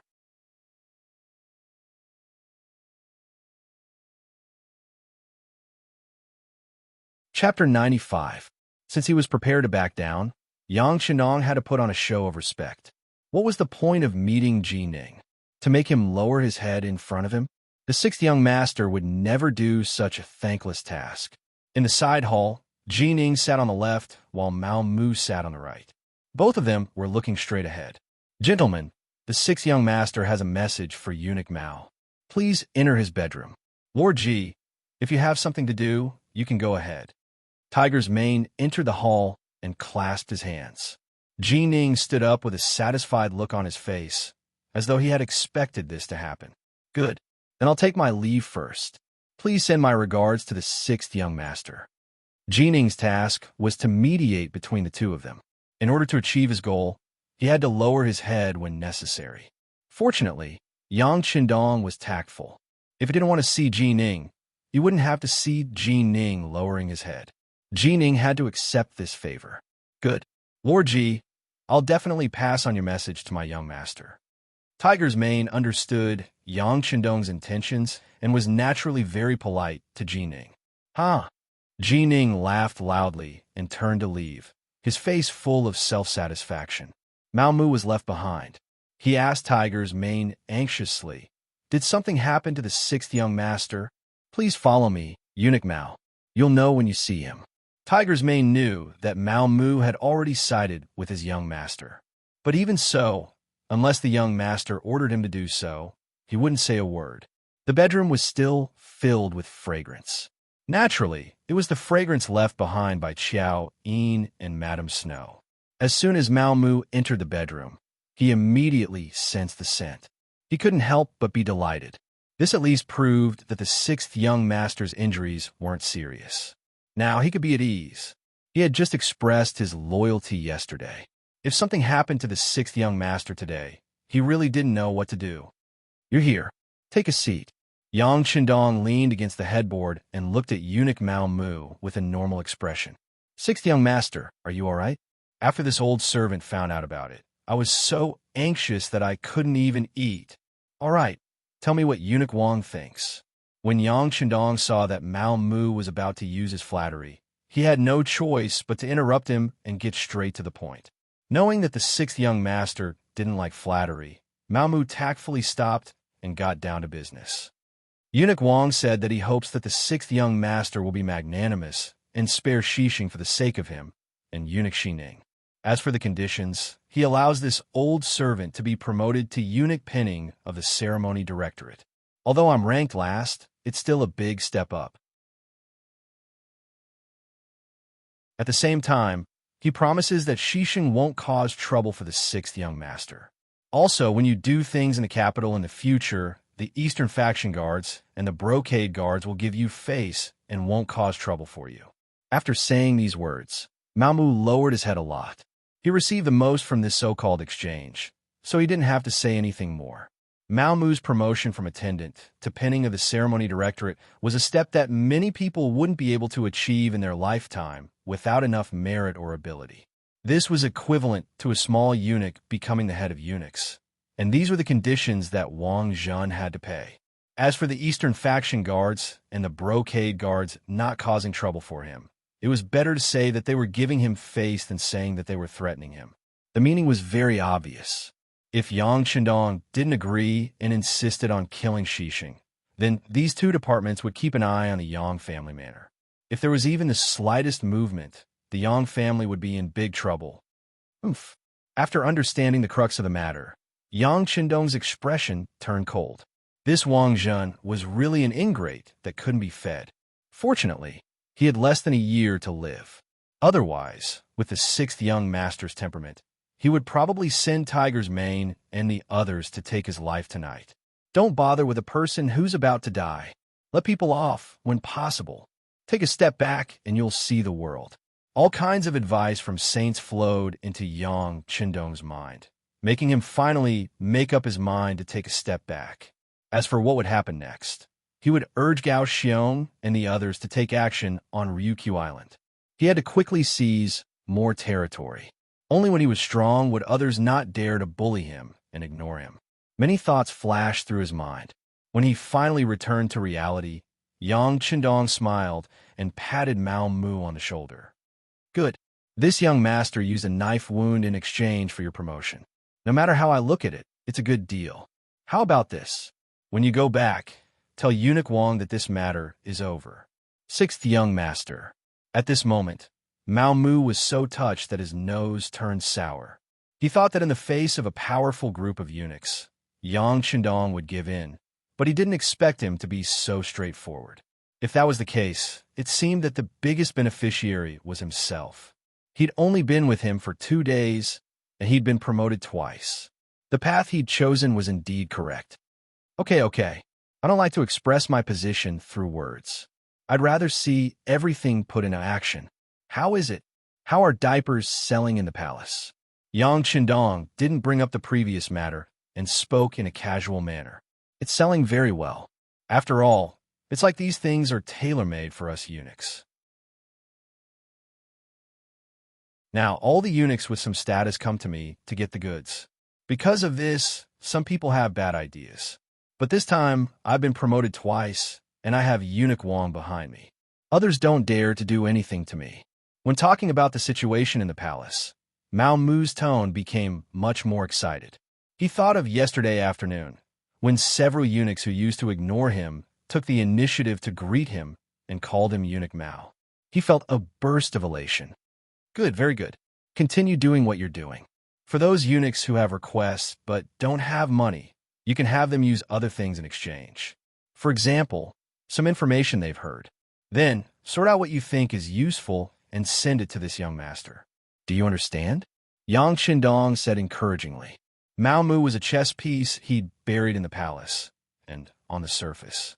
At the very least, Wang Zhen knew that the two of them had a deep relationship. But this was just a smokescreen.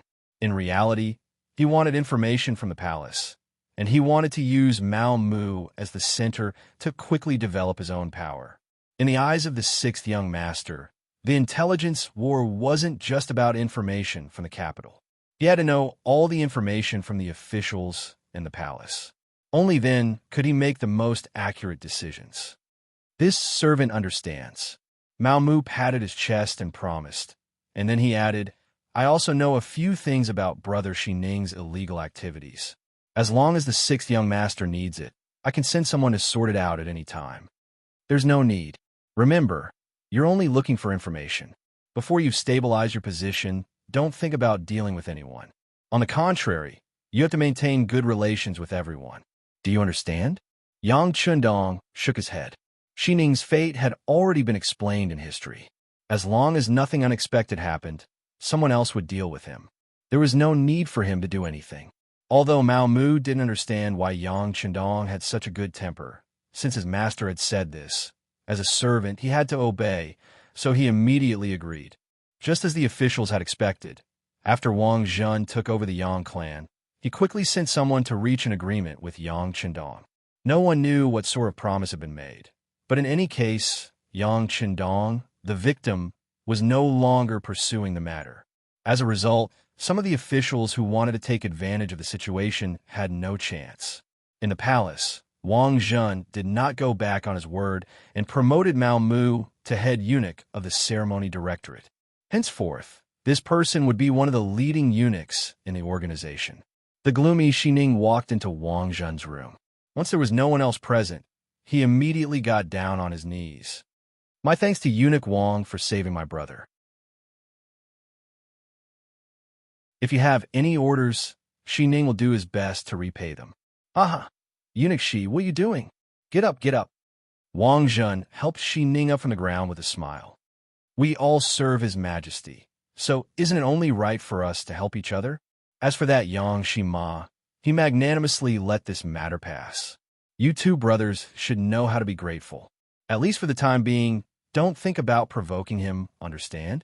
Since he had promised not to harass Yang Qindong, Wang Zhen had to do it. At least for the time being, he still had to do it. This was also related to his own interests. Yes, since Eunuch Wang has spoken, I will naturally obey. Then, do you need this eunuch to personally go to the Yang clan and meet the multi-talented Dong Shuai? Even though Xining was smiling, his face still gave people a gloomy feeling. Perhaps only when he was on duty in front of His Majesty would his smile become truly brilliant. That's not necessary. This eunuch asked Jining to go there before, which is already giving him enough face. There's no need for Eunuch Shi to make a trip for such a small matter. Wang Zhen shook his head.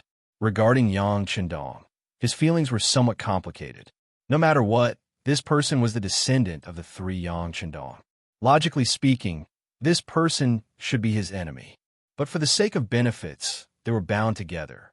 Within a limited range, he would help as much as he could. But once things got troublesome, he would decisively give up on Yang Qindong. Of course, he didn't need such a chess piece in his eyes. He also didn't want more people to come into contact with him. It was enough to have Mao Mu as a bridge. As for Xining, this person was extremely smart. If he was able to establish a connection with Wang Zhen, who knew how much benefits he would get. Xining said this just to express his attitude. He didn't want to make things too difficult for Wang Zhen. Since he didn't need to make an appearance, who would be willing to make an apology? He immediately promised that he wouldn't find Yang Chendong to express his gratitude, nor would he cause trouble for him. In the future, everyone would mind their own business. Then, he asked about his younger brother Shi Sheng. This was the main reason why he came. He asked when his younger brother would be released.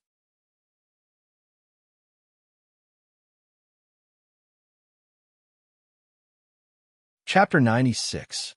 After a while, the Imperial Prison is our territory anyway. Your brother won't suffer there. If you want, you can go see him at any time. As for releasing him, I'll see when the Emperor is in a good mood. I'll plead for mercy for you. Wang Zhen thought about it, but he still didn't want to release Shi Sheng. Firstly, he wanted to give the officials an explanation. He couldn't just release Shi Sheng right after he started yelling about fighting and killing. That would be too obvious of favoritism. Secondly, he wanted to give the other eunuchs a warning. If they dared to make a move without permission, they had to be prepared to go to the Imperial Prison. All right, we'll listen to Eunuch Wang. Xining also knew that it would be inappropriate to release Shi Sheng now. He thought about how the officials were living a life worse than death in the Imperial Prison. However, his younger brother was there, which was equivalent to recuperating. There was nothing to worry about. Things seemed to have calmed down. However, through this incident, Yang Chendong saw some people's hearts. For example, his brother's behavior disappointed the sixth young master. Eldest brother, second brother, and third brother didn't come. Only fourth brother and fifth brother came to see him. Fifth brother came alone. After seeing that Yang Chendong was fine, he left with peace of mind. Not only did fourth brother come, but he also brought Duke of Wei, Su Qin's eldest son, Su Chengzong. Yang Chendong naturally knew why his three brothers didn't come. First, it was because Yang Chendong had offended Shi Sheng and Xining. They were afraid of being implicated, so they didn't dare to come. Fifth brother was more honest and didn't think too much. As for fourth brother, he obviously came for something. In the side hall, Yang Chendong walked out with Xiao Yin and Lady Snow on his left and right. Immediately, Yang and young master Su Qingzong looked at him enviously, as if he was a pig. Thank you for your trouble, fourth brother and young master Su. Yang Chendong sat down and cupped his hands, looking as if he still couldn't walk properly. When it came to serious matters, Yang seemed to be a lot more agitated. Sixth brother, you've suffered a lot this time. That Shi Sheng is really too much of a bully. Do you want me to find a few people to secretly beat him up? Oh, fourth brother has this kind of ability? Yang Chendong knew that Yang Chendong was putting on an act in front of him, but he still pretended to be surprised, as if he would agree at any time. Seeing that Yang Chendong was about to get serious, Yang Chendong's complexion immediately changed. He changed his tone and said, "Revenge is a dish best served cold. Let's wait for a while. When the limelight is over, it won't be too late to deal with him." Yang Chendong smiled and shook his head. His fourth brother was already in his 30s, but sometimes he behaved like a child. Yang Chendong naturally wouldn't mind. Instead, he looked at Su Qingzong and cupped his fists. "Brother Su, I'm really sorry to trouble you to come here. Sixth young master, please don't say that. In fact, this young master has come here to ask for a favor." Su Qingzong's expression was somewhat conflicted, as if he had something to ask but didn't know how to say it. "Oh, Brother Su, feel free to speak your mind. There are no outsiders here." Yang Chendong didn't even look at Xiao Yin and Madame Shui. They were going to be his women, so of course, they weren't outsiders. Xiao Yin and Madame Snow were very excited by Yang Chendong's actions. Their gazes on Yang Chendong became much gentler. Originally, Su Qingzong couldn't say some things in front of the two women. However, since Yang Chendong said so, unless he gave up on his purpose, he had to say it. "Well, since the sixth young master doesn't treat me as an outsider, then I'll say it. Actually, in addition to visiting the sixth young master, I have another thing that Madame Xiang of the Nine Arts Workshop asked me to do." As he spoke, he paid attention to Yang Chendong's reaction. He didn't seem surprised or surprised at all. However, Madame Shui, who was standing next to him, seemed a little unnatural. Seeing that Yang Chendong didn't ask or interrupt him, Su Qingzong simply gritted his teeth and told him about Madame Shui's request. Seeing that the 100 Flowers Hall is about to close, Madame Xiang wants to learn some songs from the sixth young master, so that more people can hear the sounds of nature. Yes, we've been listening to new songs recently. If we don't hear it, we'll feel uncomfortable. Young Master Su's idea is also our idea. Yang saw Su Qingzong give him a look and immediately spoke up to help him. One was the eldest son of Duke Wei, and the other was Yang Qingdong's fourth brother. It was obvious that Madame Xiang had put in a lot of effort and was determined to get these two people to intercede. Unfortunately, Madame Xiang didn't know Yang Qingdong, nor did she know his ambition. If Madame Xiang was just an ordinary entertainer, perhaps Yang Qingdong would have helped her. He would have taught her 2 or 3 songs casually, which would have saved everyone's face. But who was Madame Xiang? She was a talent. Since she was a talent and Yang Qingdong had met her, there was no reason for him to let her go. Madame Shui was already in his hands and on his bed. Where was Madame Xiang? Su Qingzong and Yang Qingdong, who had been waiting for a reply, felt their hearts skip a beat. They thought that they would definitely get what they wanted, but something went wrong. Was Yang Qingdong really not willing to give them face? I'm sorry, Brother Su, fourth brother. It's not that I don't want to give you face, but I think too highly of Madame Xiang. I think she just wants to be an entertainer and stay in the small 9 arts workshop. She won't be able to achieve anything in her life. It's better for her to come here. I have a big platform here, and I'm sure she'll have room to express herself. Then, she can learn more new songs. Yang Qingdong's words were very clear. It was not that he didn't want to give them face, but he wanted to take Madame Xiang in. Since he wanted to keep her for his own use, why would he teach her a new song and let her have more strength to stand on her own? Hearing such a reason and answer, the two people didn't know what to say for a while. If it had been any other way to refuse, the two of them would have been angry. However, Yang Qingdong had said that everything was for his own benefit, and that he wanted to take Madame Xiang in. What else could they say? Criticize him for being overbearing? No matter what era it was, there was one principle that didn't change. Those who were capable would rise, and those who were mediocre would fall. In terms of new songs, Yang Qingdong's performance was definitely the best. He naturally had a certain amount of authority in this area, so it was hard for others to refute his words. That, sixth young master, what do you mean by a big platform? Even though Su Qingzong understood what he meant, he still didn't want to give up.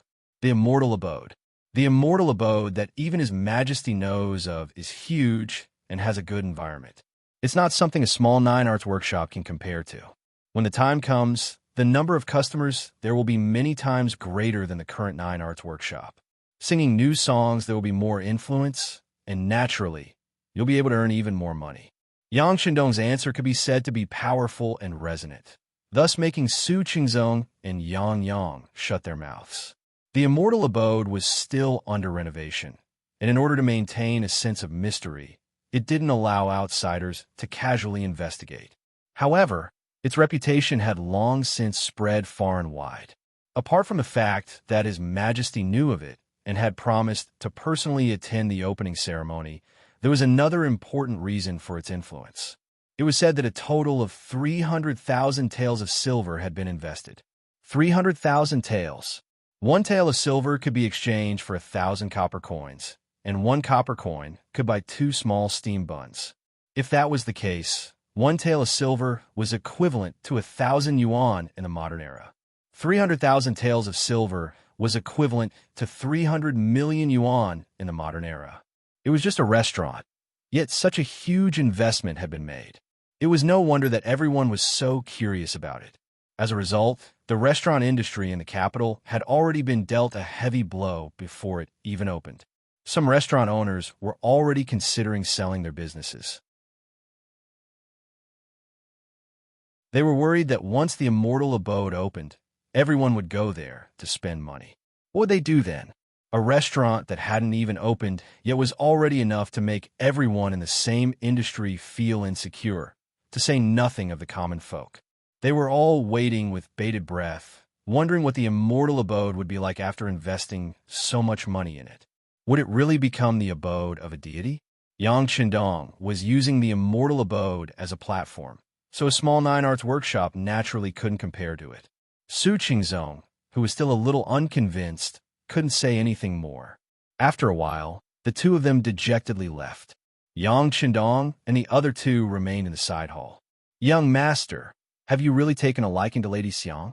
Out of curiosity or jealousy, Madame Shui asked the question out of jealousy. Haha, her dancing isn't bad. Yang Qindong didn't answer the question. Then, when he saw that Madame Snow and Xiao Yin didn't seem to care, he put on a straight face and said, "Let me tell you, I have a lot of property, and there are many opportunities for you to show off. Let alone the three of you. Even if a dozen talents like you came, the young master would still be able to handle them all. So, don't even think about fighting amongst yourselves. If Lady Xiang doesn't come, then it's fine. But if she does, then we'll be good sisters. If I find out who played a role in this, I won't punish her. I'll just let her leave the Yang clan." Yang Qindong said these words very seriously and solemnly. It seemed that he rarely saw Yang Qindong like this. For a moment, Xiao Yin and Lady Shui's faces changed. Because they once had him, they were even more afraid of losing him now. They immediately knelt on the ground. "Young master, we're just asking. We don't have that kind of thought. Come on, get up." When the two women knelt, Yang Qindong's heart ached. He quickly reached out to help them up and held them in his arms. "I'll set a rule. Don't kneel so often in the future. What if you hurt your knees? The young master will feel sorry for you. Well, now let this young master see if you're really hurt. Let's go to the bedroom." Since the scene in the morning, the relationship between Yang Qindong and the two women had undergone a qualitative change. Although the last step hadn't been taken yet, it was only a matter of time. Yang Qindong, who already knew what was going on, decided to do both of them today. Now was the best time. How could the two women not know what the young master was going to do? For a moment, their faces flushed red. But how could they be a match for Yang Qindong, who was so powerful? Moreover, they had been looking forward to it. Now that they were finally going to get what they wanted, they were overjoyed. How could they back down? Not long after, the three of them entered the bedroom, and the sounds of spring filled the air, 100,000 words omitted here.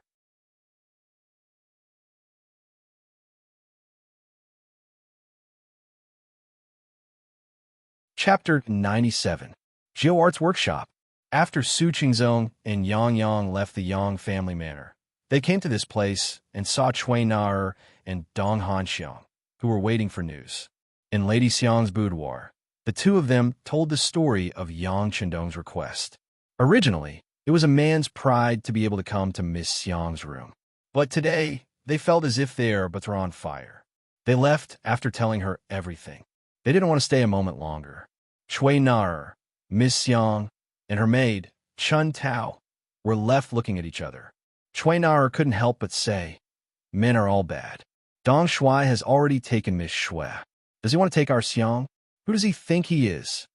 It was no wonder that Cui Na was so angry. Miss Xiang was her money tree. Although Geo Arts Workshop was not under her name, she was just a manager. In the words of the later generations, she was a senior manager. But here, her words carried a lot of weight. Once Miss Xiang left, the business of Geo Arts Workshop would be greatly affected. At that time, her income would be reduced by more than half. How could she live then? Cui Na's tone was resolute. Miss Xiang heard it, but she acted as if she didn't hear it. Instead, she said something that surprised everyone. "Sister, you can follow Dong Shui like Mu Lily. When the time comes, as long as I make this request, I'm sure he will agree." What? Cui Na was shocked. She stared at Miss Shui as if she didn't know her. You really want to go to Dong Shui? He is indeed talented, but he already has a powerful person like Miss Shui. If you go there, what status will you have? Will you be a concubine? Sister, I don't understand what you're saying. With our background, who can we be the first wife if we were to be with him? If we're lucky, we'll be pampered for a few more years. If we're unlucky, we'll be treated like a maid in the end. Even if Madame Shui is one step ahead of us, so what? She can't become a wife either. Even if she can become a concubine, it depends on Dong Shui's mood. As she spoke, Lady Xiang shook her head with a sad expression. This was the tragedy of the hierarchy. As a concubine, she seemed to be glorious in front of others, but in reality, she was just a lowly person. She was even worse than an ordinary person. With this kind of status, which good family would want them? Even if she did meet one and married him. As she aged, the number of people who had a good ending could be counted on one's fingers. Cui Nader was speechless for a while after being exposed by Madame Xiang. She sat there for a long time without saying anything. Sister, just promise Yang that you'll go to the East Marshal's place with her. Otherwise, if something like what happened in 100 Flowers Hall happened in our 9 Arts workshop, do you think someone as daring as Dong Shuai would appear? For the sake of performing artists like us, you're willing to offend the nobles and even take a stab. Forget it. That kind of person will never appear in the future. Madame Xiang shook her head as she spoke. This time, she was able to make the decision to side with Yang Qindong so quickly because of the 100 Flowers Hall incident. Perhaps this Dong Shuai really was someone who had tender feelings for the fairer sex. After Madame Xiang made her decision, she began to convince Cui Nader. In the end, she was actually convinced. She agreed to let Madame Xiang find Yang Qindong and serve him. In exchange, she had a hand over Cui Nader and the servant girl Chun Tao's indenture contracts. After making her decision, Madame Xiang left the 9 Arts workshop. She brought the servant girl Chun Tao with her and headed straight for the Yang Manor 15 li south of the city. Inside the Yang Manor, Yang Qindong had already walked out his bedroom, leaving behind Xiao Yin and Madame Shui, whose bodies were as soft as shrimps. Being young really was a good thing. Add that to the fact that he had great stamina, and Yang Qindong fought the two girls until they begged for mercy and fainted on the bed. He only rested for a short while before returning to the rear courtyard to continue training the 100 or so servants of the immortal abode. Compared to 2 days ago, these people had improved quite a bit. With the addition of Mu Lily as a manager, these people became much more obedient. Just as he was watching them train with satisfaction, Tiger's Mane appeared. He half knelt and said, "Young master, Madame Xiang is here." Oh, so fast. Yang Qindong was satisfied with the other party's decisiveness. If there hadn't been any news from her, he would have had to consider whether or not to give up on her. Even though this girl who looked a lot like the young Guanjolene of the future had indeed moved his heart, if she didn't want to rely on him, he wouldn't force her against her will. There were countless beautiful women in the world. How could he possibly have all of them? From Yang Qindong's point of view, there had to be a foundation of feelings between men and women. Otherwise, what difference would it be from going to the red light district to find a woman? Bring her to the side hall to wait, Yang Qindong instructed. After the time it took for a stick of incense to burn, Madame Xiang and her maid, Chun Tao, arrived at the side hall in the rear courtyard. As soon as they sat down, the sound of footsteps could be heard nearby. It was Yang Qindong, dressed in green robes, walking in. When she saw Yang Qindong's figure from afar, Madame Xiang fell to her knees with a thump. As soon as the 6th young master entered the hall, her charming voice rang out. "Dong Shuai, Xiang begs you take me in. My older sister, Cui Nader, and my maid, Chun Tao, are also here. In the future, even if I have to work like a cow or a horse, I'll be satisfied with just a mouthful of rice to eat." You don't need to work like a cow or a horse. What you need to do is to rise above others, Yang Qindong replied firmly. Then, he looked at Tiger's Mane, who was standing in the hall. "Do you know what to do? Also, after you take their slave contracts, find Mao Mu and tell him that you will raise their registration." "Yes." Tiger's Mane cupped his fists and agreed. Then he stepped back. Madame Xiang and Chun Tao were left behind. They looked at Yang Qindong, who had just sat down, in surprise. "What's wrong? Why are you looking at me like that?" Yang Qindong was very puzzled. He thought that there was something on his face, so he touched it with his hand, but found nothing. "Dong Shuai, what did you just say? You said that you will raise our registration?" Madame Shui looked at him in disbelief. She was afraid that she had misheard him. "That's right. What's wrong? Didn't my 4th brother tell you? Alas, it's my fault. I didn't tell you clearly. Now, I won't hide it from you. Madame Shui and the other 2 have been raised and have become good people." Yang Qindong thought about it. It seemed that he really didn't mention it to his fourth brother. He couldn't help but smile and didn't take it seriously. However, this was not a big deal in Yang Chendong's eyes. In Madame Xiang's eyes, it was completely different. If a lowly person wanted to raise their status, it was not only possible to spend a lot of money, but also needed the approval of the higher-ups. It even needed someone from the palace to do it. These conditions were far beyond their ability, and they didn't dare to think about it. However, all of this seemed to be a piece of cake for Yang Chendong. He just needed to say a few words, and someone would do it for him. This was the power of authority. It was far from something that ordinary people like them could imagine. After receiving Yang Chendong's affirmation, Madame Xiang immediately burst into tears of joy. Chun Tao, the maid beside her, also couldn't stop crying. Yang Chendong, on the other hand, hated seeing women cry the most. He couldn't quite accept it, so he found an excuse to get them to bring Shui Na over as well, and let Yang Si and Yang Wu follow them to do their errands. Tiger's Mane was very efficient. They received the order in the morning, and everything was done in the evening. They brought 3 new contracts with the official seal of the Ming Dynasty. That was to say, from this moment on, Madame Xiang and the other 2 were free. They were no longer lowly people who were looked down upon by others. They were dignified girls from good families. The 3 of them hugged each other and cried for a long time. In the inner courtyard, Yang Chendong called Xiaoyin, Madame Shui, and Madame Xiang and told them the rules of the Yang family in front of them. Regardless of one's background, contribution and hard work were all important. As long as one was willing to put in the effort, they would be richly rewarded. On the other hand, if one wanted to use their status to bully others, then they should prepare to leave the Yang family. None of the 7 girls complained about this, and they all expressed that they would do their best. With the addition of Madame Shui and Madame Xiang, Yang Chendong's training program sped up, and everything proceeded smoothly. At this time, the interior of the immortal abode was in the final stages of its renovation, and it would be ready to open for business in half a month.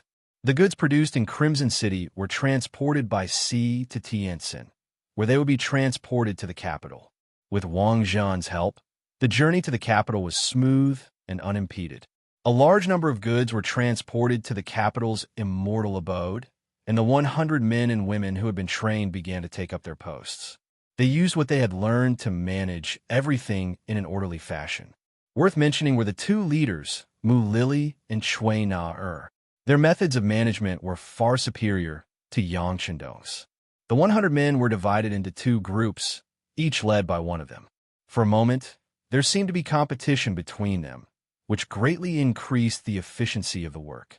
They had originally thought that they would need another 7 or 8 days to sort everything out, but thanks to the efforts of the 2 former Procura sisters, they could open for business ahead of time. An auspicious date was chosen, and the opening was set for the 6th day of the 10th month. Yang Baozhong had already announced the opening of the immortal abode on the 6th day of the 10th month, and he had also emphasized that the immortal abode would be issuing membership cards to serve its esteemed guests. Only members would be allowed to use the private rooms on the 2nd floor, and the private rooms on the 1st floor would allow them to enjoy a higher quality of service. Moreover, on the opening day of the immortal abode, members would be able to enjoy the festivities with the emperor and the various ministers, and they would be able to interact with the people up close. As for the specifics, they could consult the immortal abode.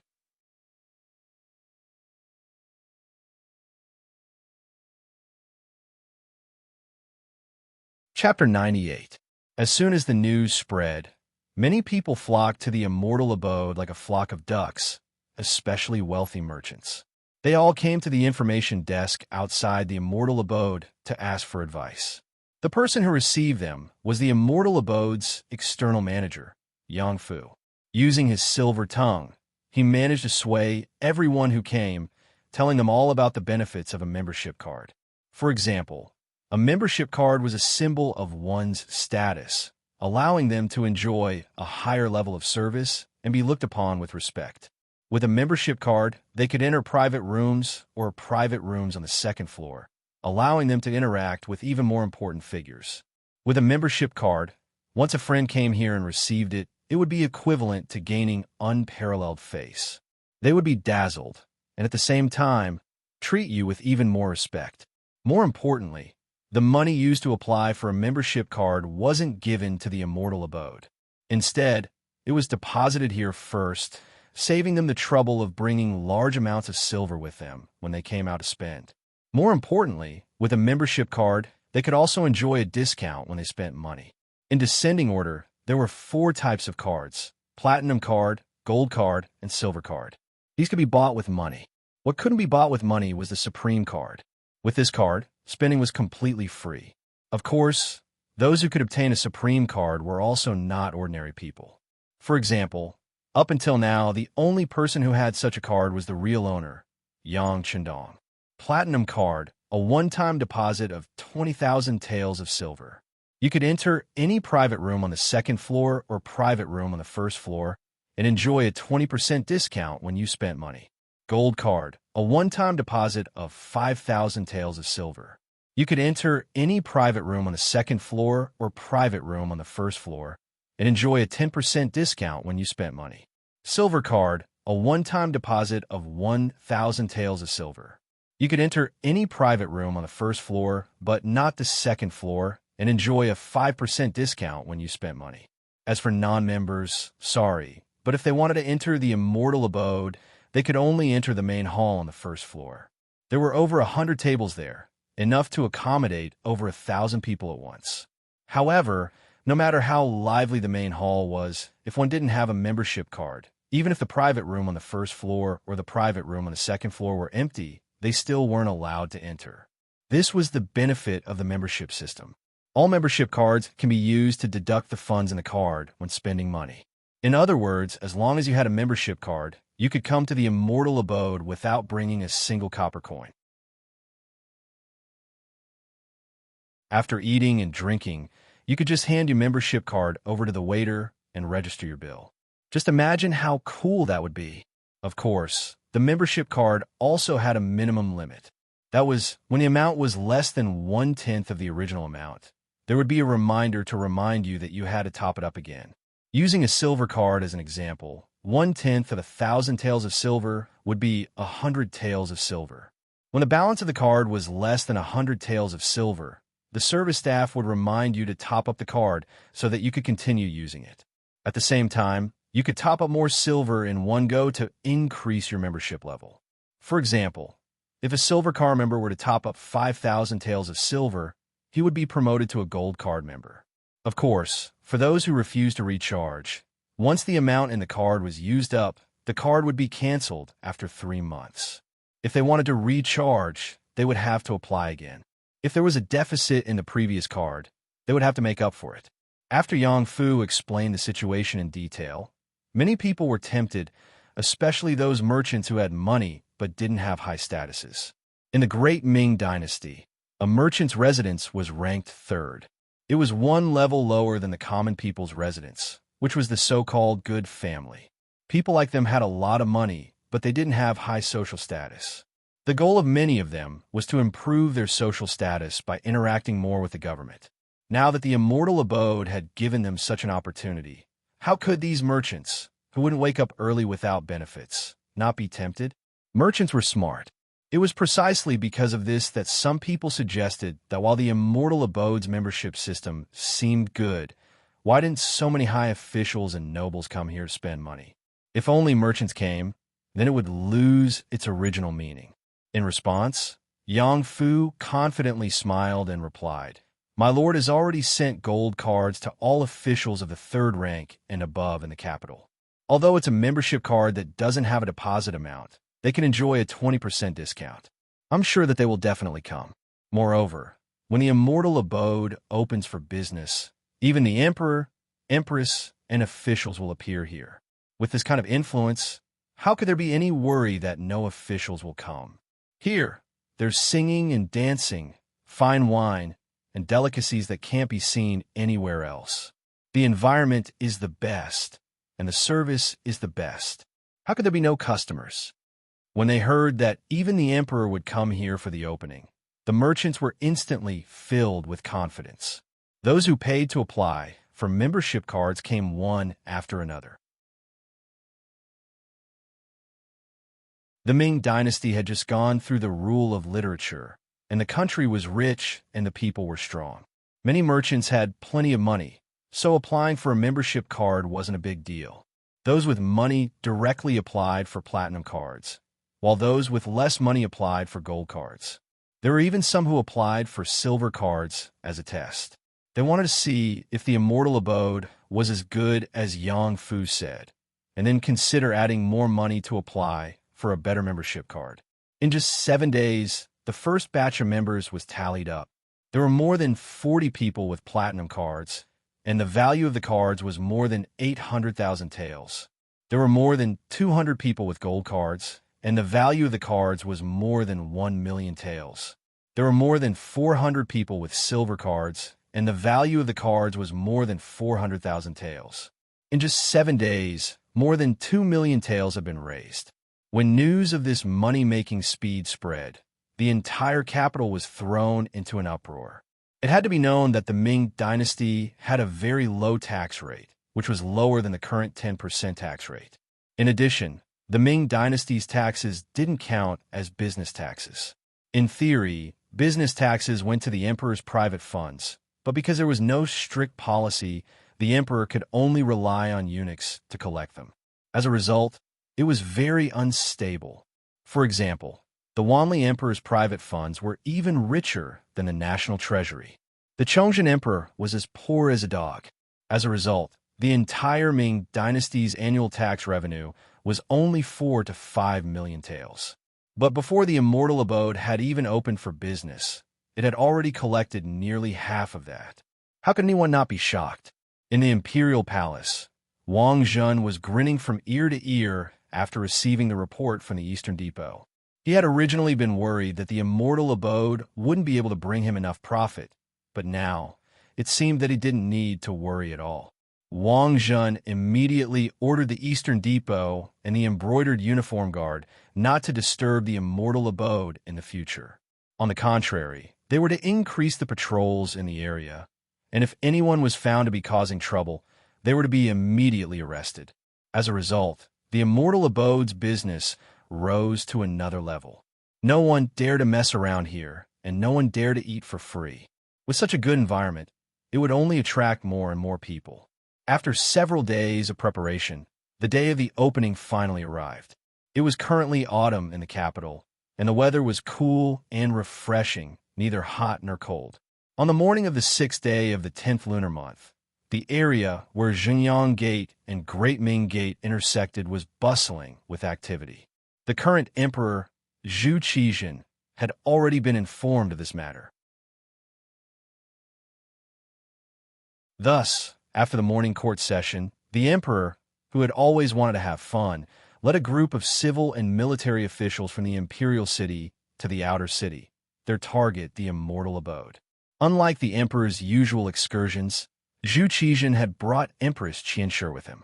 This was something that Yang Qiandong had specially invited. In his own words, this was called the emperor's family enjoying the pleasures of the common people. Wang Zhen was naturally in full agreement with this. With the binding of benefits, the greater the immortal abode's reputation, the more benefits he would receive in the future. In the emperor's palace, Qianshi was rather excited. This was one of the rare occasions where she would accompany the emperor on an excursion.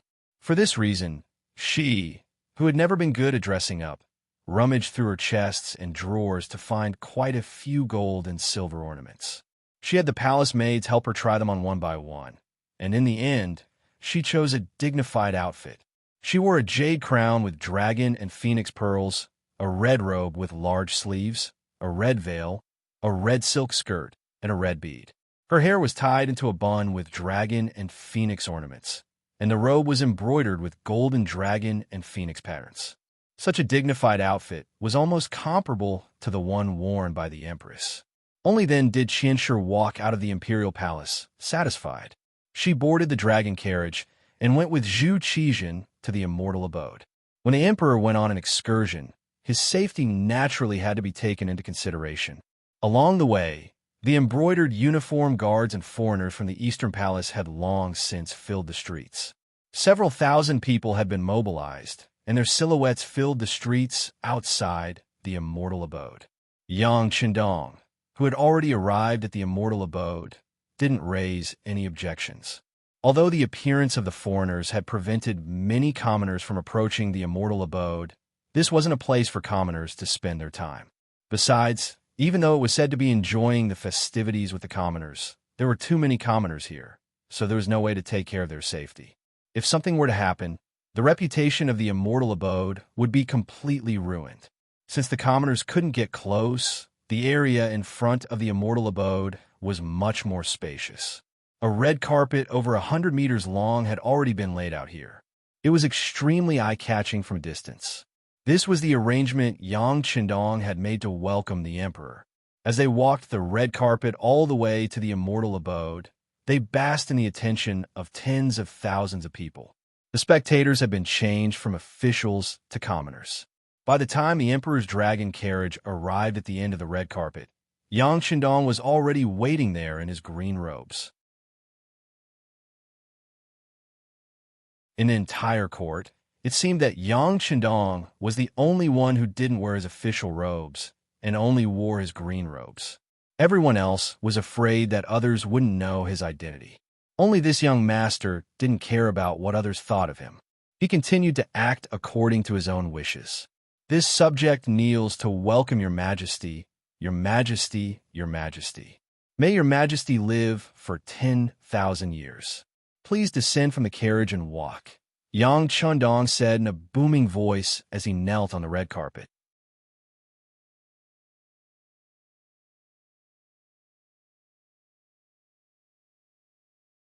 Chapter 99. If it was any other time, this would be considered as blocking the emperor's way. But today, no matter if it was the palace guards or the ministers, no one tried to stop it. It was as if everything was perfectly justified. It's Minister Yang. Since that's the case, Empress, let's get off the carriage together and see what tricks he's up to. Ingzong, Zhu Qizhen, seemed to be in a good mood. As he laughed, he helped Empress Qian onto the dragon carriage and walked onto the red carpet. Long live the emperor! Just as they stood firmly on the ground, shouts sounded from all around them. A group of commoners who came to watch the show instinctively knelt on the ground the moment they saw the emperor's face. In addition, there were many people that Yang Qindong had arranged to guide the crowd.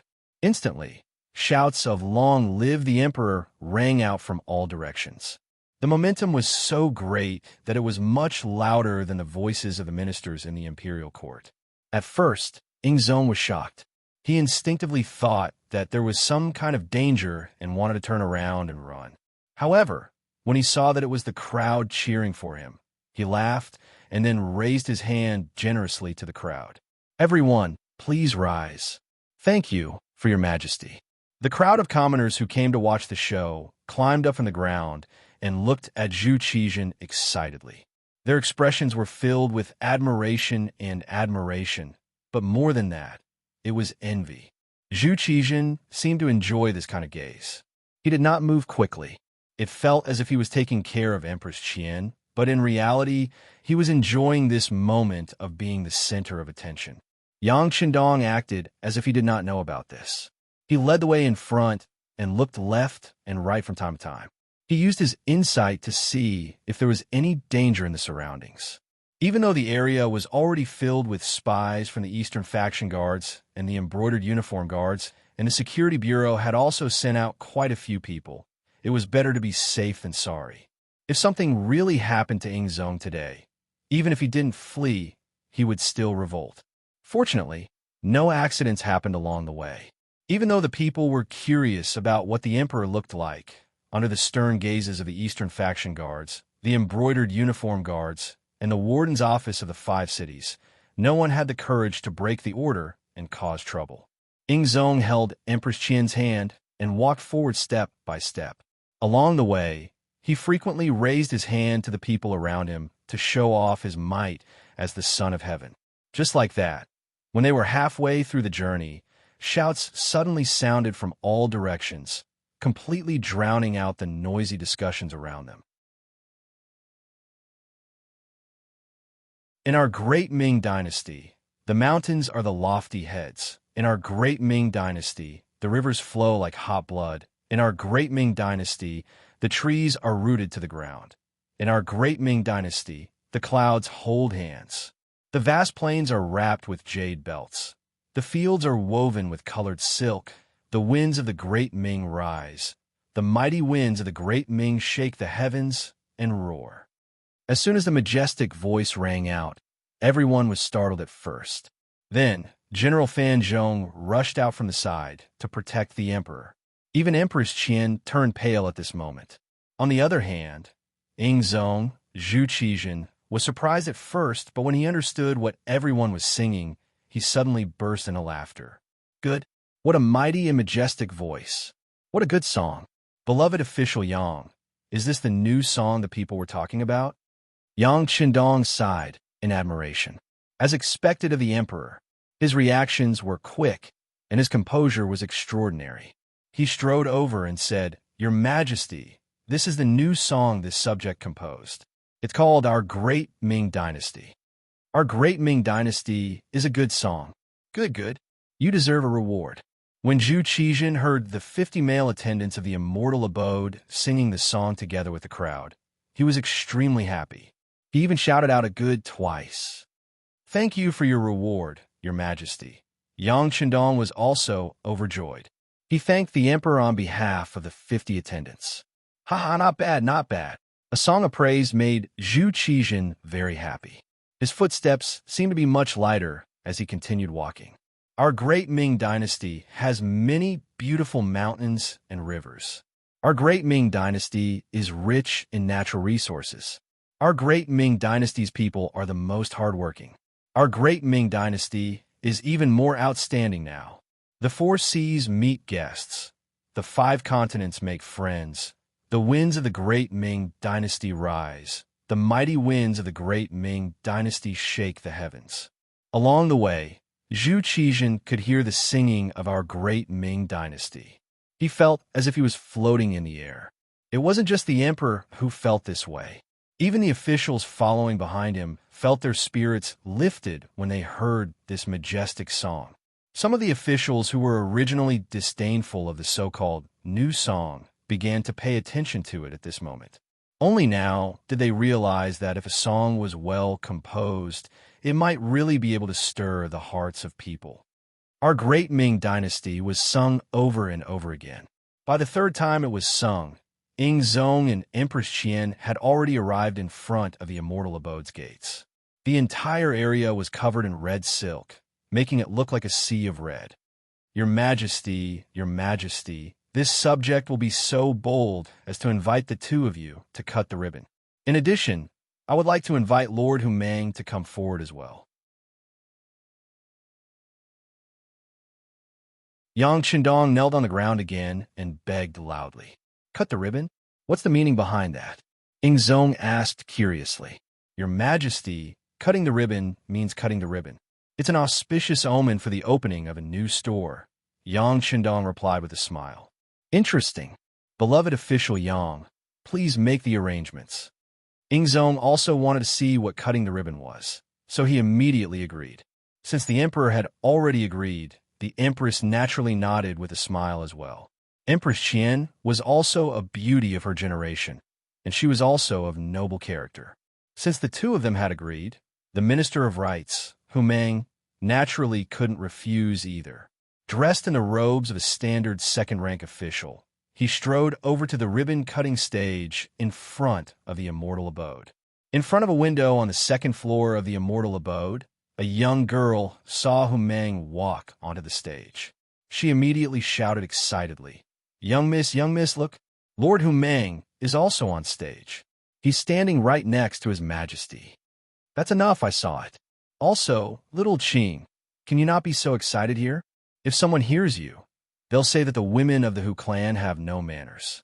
Hu Yinxiang, who was called Miss, pretended to be angry and glared at her maid Xiaoqing. Then she looked at the ribbon-cutting stage with a sweet face. When she saw that there were only the emperor, the empress, her grandfather, and Yang Qindong on the stage, her face was full of joy. Out of so many ministers, only his grandfather was called to the stage. Was this hinting at something? Hu Yin thought she was smart. She thought this was Yang Qindong's intentional arrangement. He wanted to raise her grandfather's prestige, and at the same time, express his special feelings for the Hu clan. This moved her greatly, but also made her regret it. What made her regret was that she only found out about Yang Qindong's assassination a long time later. Hu Zhongning knew his daughter's temperament, so he gave strict orders that no one was to speak of it. It wasn't until later, when Hu Yin went to visit Yang Duo, that she found out. She was so worried she cried. She even pestered her seventh sister to go to the Yang Qindong manor. Only when she saw that Yang Qindong was still as lively as ever did she finally relax. As someone who had been there before, how could Yang Duo not see Hu Yan's feelings for her seventh brother? She immediately smiled and told her seventh brother to give Hu Yin a gift. Her worries weren't in vain. Yang Qindong thought for a moment, then gave the most prestigious card in the immortal abode to Hu Yin. He even invited her to attend the opening ceremony of the immortal abode. With this card, Hu Yin had special privileges. Before the immortal abode was open to the public, she had the right to enter in advance. As a result, she was the first to witness the prosperity of the immortal abode. Today, she even brought her servant Little Qing with her to the second floor of the immortal abode. She found the best vantage point to watch the opening ceremony. Hu Yan's heart was filled with sweetness. However, what she didn't know was that Yang Qindong hadn't invited Hu Yin to the stage because of her. Instead, it was because Hu Yin was the oldest among the civil officials. He was already 73 years old. Out of respect for the elderly and love for the young, he invited Hu Yin to the stage. In truth, Yang Qindong had also wanted to invite Du King, Zhang Fu, to the stage. He was already 73 years old, but after considering that he didn't get along with Wang Zhen and the others, he didn't want to cause any more trouble. On the stage, Ying Zong, Empress Qian, Hu Yin, and Yang Qindong had just taken their places when four women in kipeos walked out of the immortal abode's main entrance. They were Yang Duo, Xiao Yin, Lady Shui, and Lady Xiang. The four of them were all extremely beautiful. Coupled with their exquisite cheongsams, they attracted everyone's attention as soon as they appeared. The four women looked like celestial fairies. Each of them carried a copper tray with a pair of scissors on it. These were the props used for the ribbon-cutting ceremony. Wow, they're so beautiful. What are they wearing? How can their figures be so perfect? That's right. If my concubines wore these clothes, wouldn't they be just as beautiful? Faced with this kind of discussion, someone in the crowd quickly responded. These clothes are called kipeos. They're already on sale at the Sky Beyond Trading Company next to the immortal abode. Even if you have finished products, you can also customize them. Is that so? Our great Ming dynasty also has something like this for sale? That's great. I'll go take a look at the Sky Beyond Trading Company when I get back. After receiving this response, some of the men in the crowd became even more excited. They were already imagining what their wives would look like if they put on these beautiful kipeos. These kinds of discussions and responses could be seen everywhere in the crowd. The people from the Security Bureau had all become salesmen, working hard for the Sky Beyond Trading Company's future prosperity. At this time, everyone's attention had already shifted from the Emperor and Empress to Xiao Yin and the other three women. The appearance of the four women not only attracted the gazes of the spectators. Even Ying Zong and Empress Qian, who were standing on the ceremonial stage, looked at the four women with great interest. However, their eyes were filled with a kind of admiration.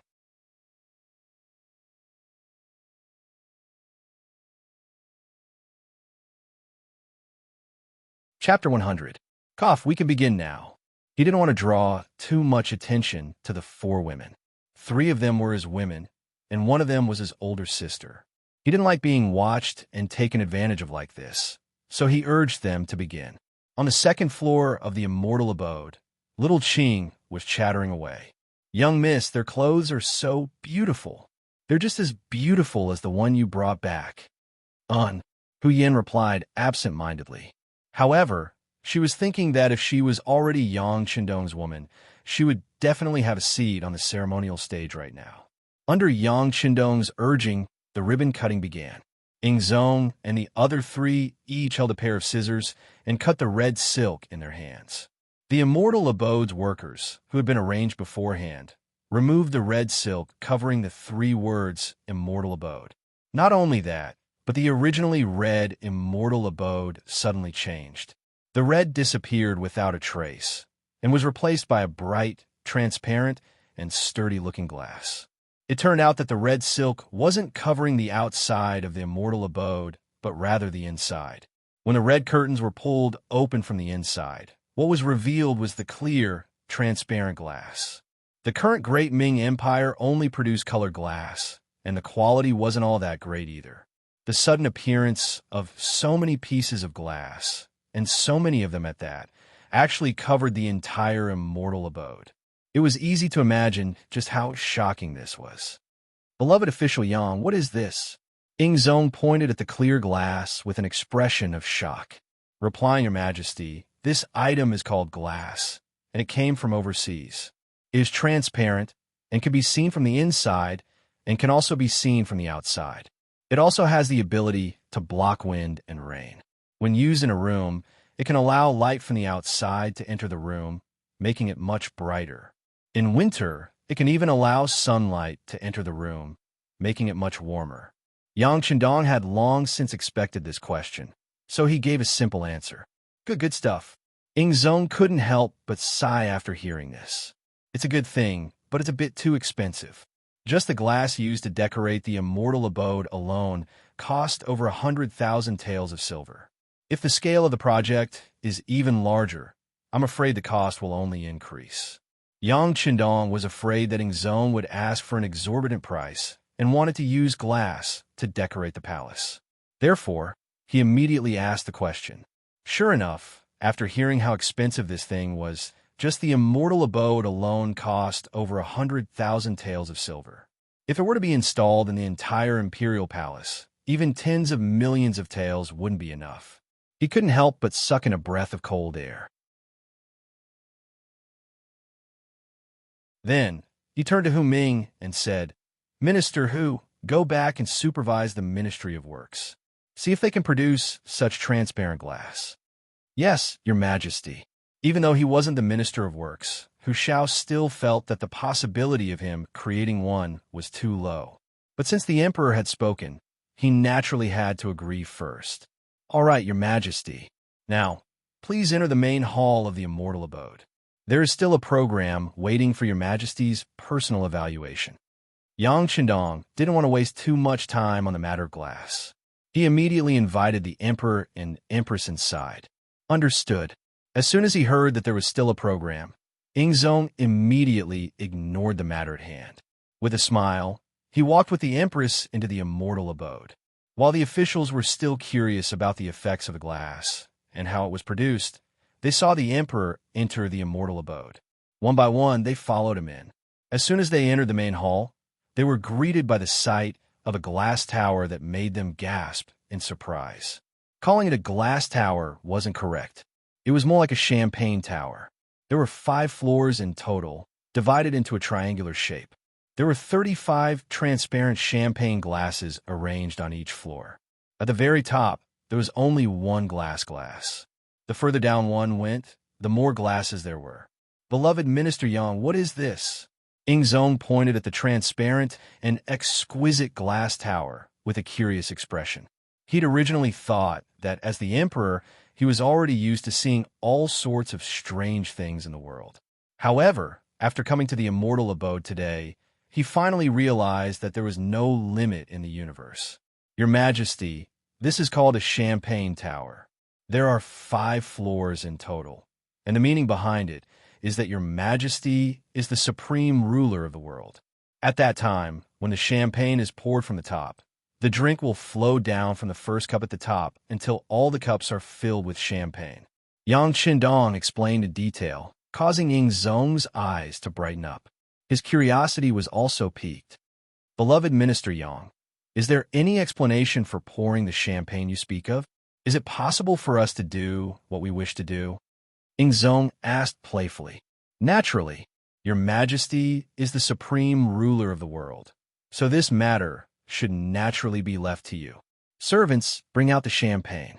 Yang Chundong laughed heartily as he waved his hand. A female attendant dressed in a black qipao immediately walked over and placed several large champagne bottles in front of the sixth young master. Yang Chundong handed a bottle filled with champagne to Ingzong and said respectfully, "Your Majesty, please." He'd only asked out of curiosity. He hadn't expected Yang Chundong to agree so quickly. Now that he noticed that the officials had already walked into the hall, if he slipped up and spilled the champagne everywhere, wouldn't he become a laughingstock? Ingzong was a bit hesitant and didn't immediately take the bottle. Yang Chundong seemed to have noticed the emperor's awkwardness. He smiled and said, "This subject is so bold as to ask your majesty, Empress, and this subject to do this together." This was equivalent to sharing the risk. If something went wrong, they could push the blame onto Yang Chundong. Ingzong was overjoyed when he heard this. Today is an auspicious day for the Immortal Abode's grand opening. Everything will naturally be decided by Minister Yang. We will allow it. Thank you, Your Majesty. Yang Chundong had a flattered expression. Then, he took 2 more champagne bottles. After the 3 of them took one each, they stood in 3 different directions. Then, they raised the bottle and poured the champagne into the first glass on the champagne tower. Empress Qian and Ingzong imitated Yang Chundong's actions. They also raised their champagne bottles and poured the champagne into the tower. Pure champagne immediately flowed out, releasing a fragrant aroma and covering the entire tower like flowing water. The sparkling and translucent champagne flowed like a waterfall, covering every single glass and filling it to the brim. This scene caused the officials to cry out in surprise and cheers. Yang Chundong had already tested the champagne tower countless times to ensure its safety. So, regardless of whether this was the first time it was poured or not, there wouldn't be any problems. At first, Ingzong was very careful when pouring the champagne. However, after discovering that there were no problems, his courage grew, and he poured the champagne much faster. In the end, he was actually the first one to finish. Naturally, Wang Zhen and the others cheered loudly. After Empress Qian and Yang Chundong finished pouring the champagne in their hands, the 25 glasses in the tower were filled to the brim. Then, the 6th young master asked the emperor to take the first glass at the top. Empress Qian took the 2nd glass, and Yang Chundong took the 3rd. The other officials also stepped forward and took the 25 glasses according to their rank. Even so, there were still some officials who didn't get a glass of champagne. However, it was fine. Yang Chundong was already prepared. He waved his hand in the distance, and a row of male and female service staff wearing black waistcoats and black cheongsams walked over. Each of them held a silver platter in their hands, and on the platter was filled with champagne. Soon, everyone had a glass of champagne in their hands. Yang Chundong saw that the time was right, so he raised his glass and said loudly, "For the prosperity of the great Ming dynasty, I invite everyone to drink this glass. Your Majesty, please. Please, everyone, let's drink together." Ingzong was in a good mood. He laughed and raised the champagne in his hand. "Your Majesty, please." The officials also gave him face and drank in unison. Then they poured the champagne in their hands into their mouths. When it entered their mouth, it was sweet and refreshing. The taste was very comfortable, and after drinking it, everyone had a lingering aftertaste. Not bad. This thing tastes very good. Ingzong had eaten all kinds of delicacies in the world.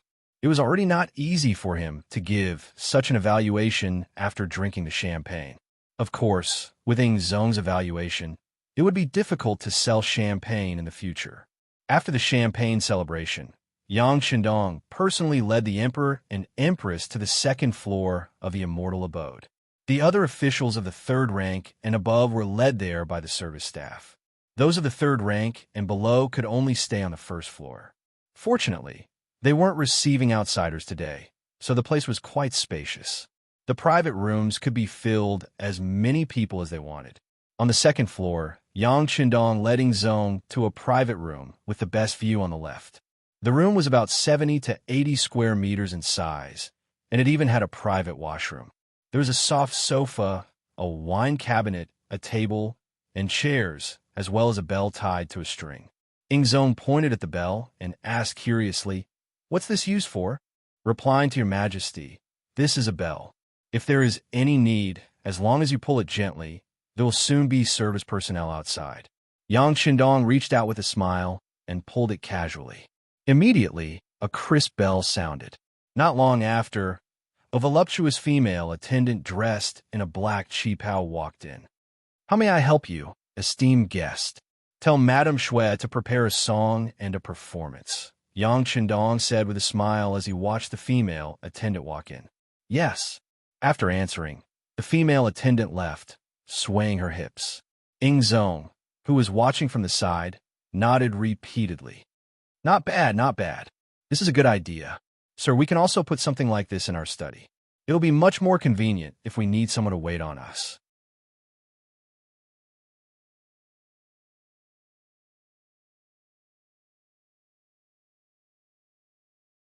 Chapter 101. This servant obeys. Wang Zhen, who was serving at the side, hurriedly replied.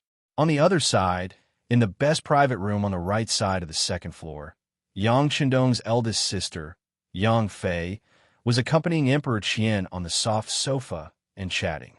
Yang Fei's health was not very good recently. Yang Qindong had been in the capital for a period of time, but he had not had the time to visit her. It was only when she had recovered recently that he could leave. Then, he would arrange such a mission to accompany Emperor Qian. As the eldest daughter of Yang Rong, Yang Fei was already 40 years old. However, because she had taken good care of herself and had inherited her mother's good looks, she looked graceful and luxurious. Sitting together with Emperor Qian, they could chat together. Similar to the men's private room, there was a separate bathroom and soft sofa. But what was missing was the wine cabinet, and what was replaced was an indoor swing. In this place, there was no wind or rain, and no one would notice, so they could swing as they pleased. It made people feel relaxed and happy. In addition, there was an extra chess table, which could be placed on several types of chess for people to use. If the guests needed it, they just had to pull the bell, and the service staff would send the required chess into the private room. For example, there was checkers. It was a type of chess that could be played by 2 to 6 people at the same time. The chessboard was hexagonal, and the chess pieces were divided into 6 colors. Each color had 10 or 15 chess pieces, and each player occupied a corner and had a chess piece of one color. Checkers was a board game that was widely spread and suitable for all ages. Gamoku. Not only could Gamoku strengthen one's thinking ability and raise one's intelligence, but it was also rich in philosophy and helped to cultivate one's mind. Moreover, the game was simple. As long as the 5 pieces were connected together, the horizontal and vertical lines could be counted. Modern poker and mahjong. These quickly became one of the favorite programs of the VIPs. At the same time, in order to take care of women, there were many drinks that women could eat on the menu. Men mainly drank tea and wine. Tea drinks, including single tea leaves and tea drinks prepared based on them. For example, ancient tea, bubble black tea, milk tea, fruit tea, etc. For example, tea guanyin, de hongpo, long and red date tea, pearl milk tea, etc. Compared to that time, there were now beer and red wine. Beer was mainly made from sprouted barley or wheat, also known as malt. Red wine was mainly made from grapes, salt, and sugar. Far away in Crimson City, there was already a winery. Currently, it had been successfully developed and was in the midst of mass production. When they opened for business, the first batch of wine arrived. Although the quantity was still not a lot, the price was high, so it was barely enough. When the production was expanded in the future, the problem of quantity would naturally not be a problem. Presumably, at that price, most people would only be able to taste it. Not many people would be willing to spend so much money to reach a certain level. There were even more types of women in this aspect, and they were mainly divided into 4 categories. Layered drinks, 30 g of seedless melon pulp, 20 g of pineapple jam, 10 g of milk. He squeezed the watermelon juice and poured it into a cup. Add a little water to the pineapple jam and squeeze the juice. Take a clean glass and fill it with ice cubes. When all the ingredients are ready, pour all the ice cubes out of the glass and pour the milk into the glass slowly. It's best not to pour it on the glass wall. Then, use a spoon to slowly pour the watermelon juice into the glass, and finally the pineapple juice into the glass. This way, the layered drinks were completed. The most important thing was that the density was controlled well. Carbonated drinks, or soft drinks, as they were commonly known. For example, cola, Sprite, soda water, etc. They were named Coca-Cola, Gianlibo, etc. Fruit and vegetable juices. Based on their characteristics, they could be divided into concentrated fruit juices, syrup juice, freshly squeezed fruit juices, diluted fruit juices, etc. They were named apple juice, orange juice, peach juice, etc. Milk drinks were drinks that contained a certain amount of fat and were made from it. For example, milk, soy milk, milkshakes, etc. They were named fresh milk, raw milk, sweet milk, walnut milk, and so on. There were already so many variations on the drinks, let alone the food. With the help of MSG, cooking wine, meat powder, and other condiments, the Immortal Abode's food was even better than the palace's. Of course, from time to time, Yang Shandong would also send some MSG over. After all, if one's life was better than the emperor's, then it would be dangerous. Sigh, my sixth brother has always liked to mess around since he was young. Look at all the things he's made. As his big sister, I don't even know what to say. Yang Fei smiled helplessly as she looked at the menu of food and drinks. But if one looked closely, they would be able to see the pride and gratification in her eyes. Of course, as his big sister, she had also thought about Yang Shandong's changes. When he was young, her sixth brother was the most honest of people, the type who only knew how to study every day. But after he grew up, he changed so much that she couldn't recognize him. Fortunately, one was married in the capital, while the other was living in the Yang clan's old residence in Jianing Prefecture. After not seeing each other for so many years, it was normal for people to change. Even though Yang Fei spoke of helplessness, her face was filled with pride. When Empress Qian saw this, she smiled and said, "Yang Shima is a man of good fortune." As soon as he arrived in the capital, he brought the great Ming's auspicious potato. Now, he's created this immortal abode. He truly is a man of ability. Even His Majesty praises him from time to time. That's because of His Majesty and Empress Qian's good fortune. How could it be the work of a little brat like him? Yang Fei naturally didn't dare take credit for her sixth brother. The current world was under the rule of the Zhu clan. It was only right for them to be respected. By the way, Madame Wang, Yang Fei is married to Wang Ming. Is Yang Shima married yet? Empress Qian asked casually. Perhaps this was a common problem for women. When they gathered together, they would always gossip about others. This, I really didn't ask him, but I don't think so.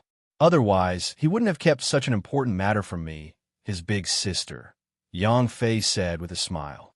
Her little brother had grown up and was about to start a family. He was no longer the snot-nosed brat of the past. Not far from the Emperor's private room, Yang Duo and Hu Yin had also reserved a room. The two of them had already lost count of how many times they'd rung the bell. There were many empty cups in front of them, and they looked like they wanted to try all of the drinks in the immortal abode today. I can't anymore, big sister Duo. I can't drink anymore. Hu Yin rubbed her round belly as she sat on the sofa and weakly shook her head. Her eyes were big, but her belly was small. She'd originally thought that she had some strength, but when she really started drinking, she realized that these things were really bloating. Even though there was a bathroom in the private room, she still ended up drinking until she was full. No matter how good the drinks were, she could only sigh. I can't either. Yang Duo also shook her head and sat down on the sofa. Then, her body half collapsed. These things are too delicious. I don't want to give up on any of them, but I can't finish any of them. I can't continue to waste them like this. Hu Yin couldn't help but laugh when she saw the usually dignified Yang Duo acting like a little girl. Big sister Duo, you're still afraid of wasting things? With such a capable little brother, You don't have to worry at all. That's enough. Are you praising me? Or are you scolding me? I'm basking in your glory today. If you didn't have a supreme card, we wouldn't be wasting things like this. All right. Even I, as your big sister, only have a gold card with 5,000 taels of silver in it. How did you get a supreme card that doesn't cost you anything? Yang Duo retorted. At the same time, she stared at Hu Yin, waiting to see how she would respond. Big sister Duo, what are we talking about? Hu Yan's face instantly turned red after being hit on her soft spot. Right at this moment, the sound of music came from the stage on the first floor. Hu Yin used this as an excuse to lean against the transparent window and look down. She could see everything on the stage clearly, so she said, Big sister Duo Air, the performance is about to start. Let's watch it together. This little girl, seeing that Hu Yin didn't answer her question, Yang Duo let her off for now. She sat on the indoor swing and watched the performance on the stage. The stage on the first floor was about 400 square meters. It was much bigger than the one in Nine Arts Workshop and 100 Flowers Hall. At this moment, a group of girls in gorgeous dresses walked up the stage. They were all sisters invited by Lady Shui and Lady Xiang to help out. They all had a foundation in dancing. Of course, they also became talents in Yang Chendong's eyes. It wouldn't be long before they became part of the Yang Manor. The girls surrounded Lady Shui, who was wearing a festive red Chong Sam, as she walked up the stage. She looked like a red flower set off by the green grass. She was so beautiful at this moment. Wow, she's so beautiful. After seeing Lady Shui's new outfit, the people upstairs and downstairs couldn't help exclaiming. Even in the private room, where the emperor was, Zhu Qizhen kept nodding. He asked Wang Zhen, Sir, is it because of this woman that Shisheng wants to kill Yang Shima? Yes. Hearing this, Wang Zhen felt cold sweat trickling down his forehead. After that incident, Yang Chendong said that he wouldn't pursue the matter. Wang Zhen locked Shisheng up for a while and then let him out. That night, his right leg was chopped off by Hu Changning, the town supervisor of the embroidered uniform guard, who was in a hurry to save someone. Because he didn't respond in time, when he came out, his legs were unevenly spaced, and he walked with a slight limp, becoming a real slope. This made Xi Ning very unhappy. He once told others that if he had the chance, he would teach Yang Chendong a lesson and make him like this to vent his anger.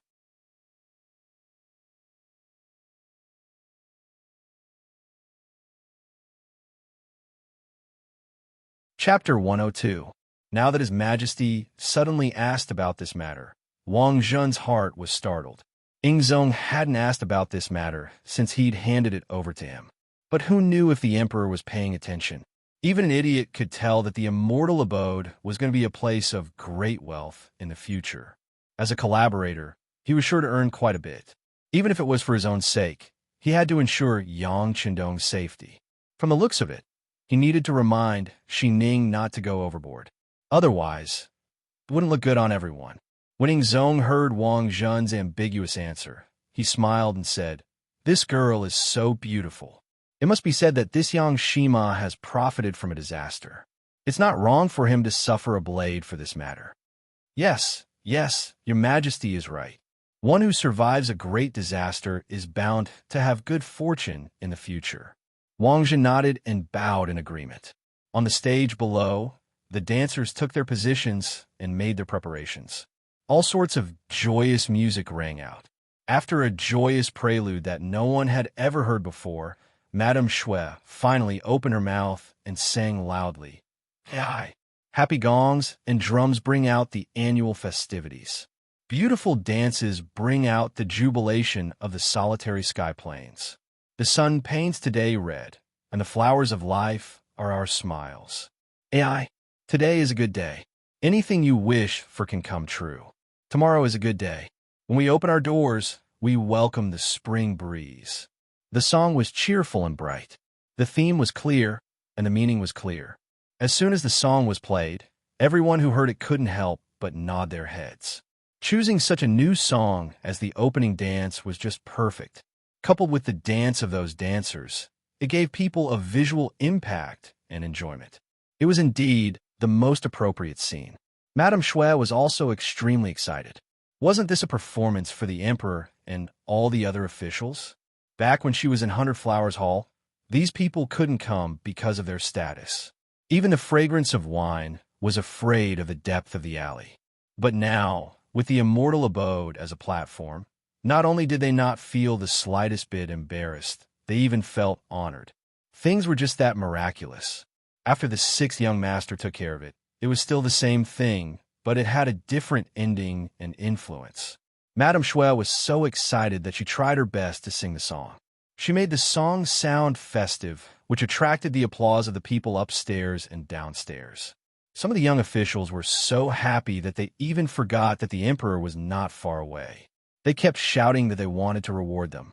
It wasn't until one of their colleagues reminded them that they remembered that they were in the immortal abode, not the red light district they frequented. They all broke out in cold sweat, which made them look rather cute.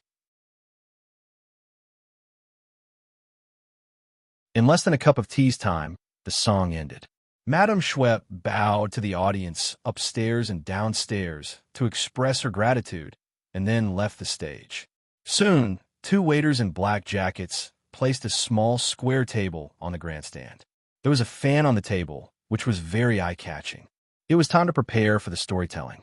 But at that time, people had never seen such a thing. Storytelling was also a product of the late Qing and early Ming dynasties. For a time, no one knew what it was for. They didn't recall seeing anything like this in the repertoire they'd seen before. Just when everyone had not completely recovered from the good days and did not understand what was going to happen next, Yang Qindong strode onto the stage in a black robe. Yang Qindong's appearance immediately attracted everyone's attention. Everyone couldn't help but wonder what's going on. Could it be that Yang Shima was going to perform like an actor? Is he really going to disregard his status like this? People's views were the hardest to change. Even after seeing how different the immortal abode was, it was still the same. Yang Qindong was already prepared for this, so he didn't bother to explain himself. He strode onto the stage and stood behind the small table. Then, he reached out and grabbed the table. He raised it up high and smashed it down. Bang! The sound of the impact jolted many people out of their reverie. Today, the emperor, empress, and hundreds of officials have come to congratulate the immortal abode on its grand opening. In order to express his gratitude, Qindong decided to tell a story. Whether it was right or wrong will depend on the benevolent and the wise. All right, let's begin. He brought up the emperor, saying that he was only going on stage because Ingzong was here. For a moment, no one could criticize him. As everyone's attention fell on Yang Qindong, wanting to see what kind of trick he was going to play, the table was smashed down again. Down to 3 sovereigns and 5 emperors, scholarly fame, Empress Xia, Empress Shang, and Zhou, the 5 hegemons of heroes and hegemons of spring and autumn, rise and fall in an instant. A few lines of names in the history of the Qing dynasty, countless barren hills in the northern sea, the fields of the predecessors, the lands of the descendants, are said to be a fierce struggle between dragons and tigers. There was a pause as soon as the word battle was spoken. Yang Fu, who had long since prepared himself, led a group of attendants to applaud and cheer loudly. Good. With someone leading the way, a few of the officials were also shocked by the opening poem. They all began to cheer in unison. Yang Qindong began to speak amidst the cheers. Starting today, we will talk about the 3 kingdoms. The first chapter is called The Great River Flows East. What era was the 3 kingdoms? It was an era of turmoil and suffering, but it was also an era of heroes. We know that ever since Qin Shi Huang annexed the world, a unified country was established in this place. The Qin and Han dynasties were both unified countries. At the end of the Eastern Han dynasty, before the unification of the Western Jin dynasty, there was a special period. This is what we usually call the 3 kingdoms. Cao Cao once wrote a poem about this era. White bones are exposed in the wild, and there are no chickens for 1,000 miles. But at the same time, it was also an era of heroes. Only when the sea was turbulent can the true colors of heroes be revealed. In such an era, many people sacrificed their intelligence for the reunification of the country.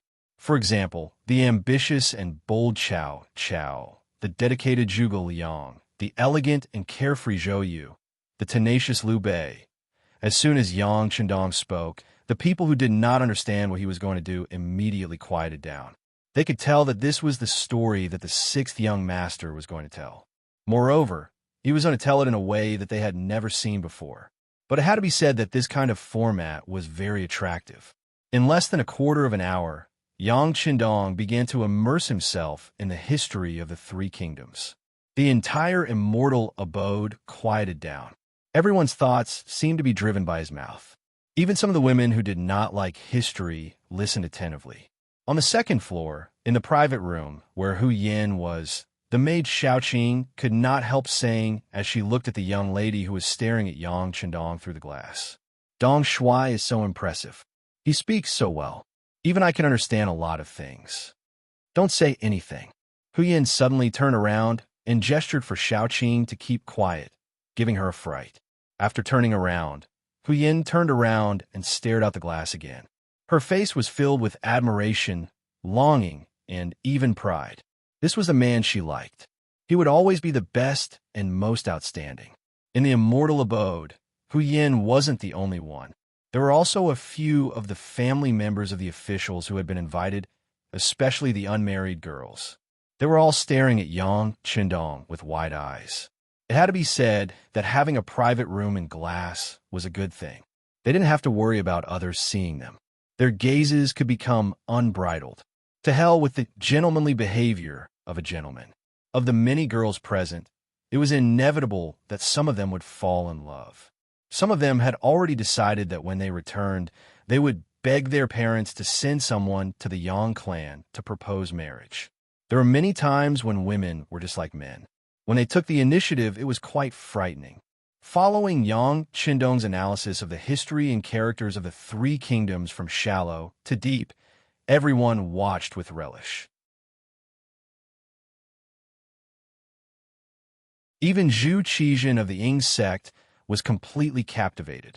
As the emperor of a country, familiarizing oneself with history was a compulsory course.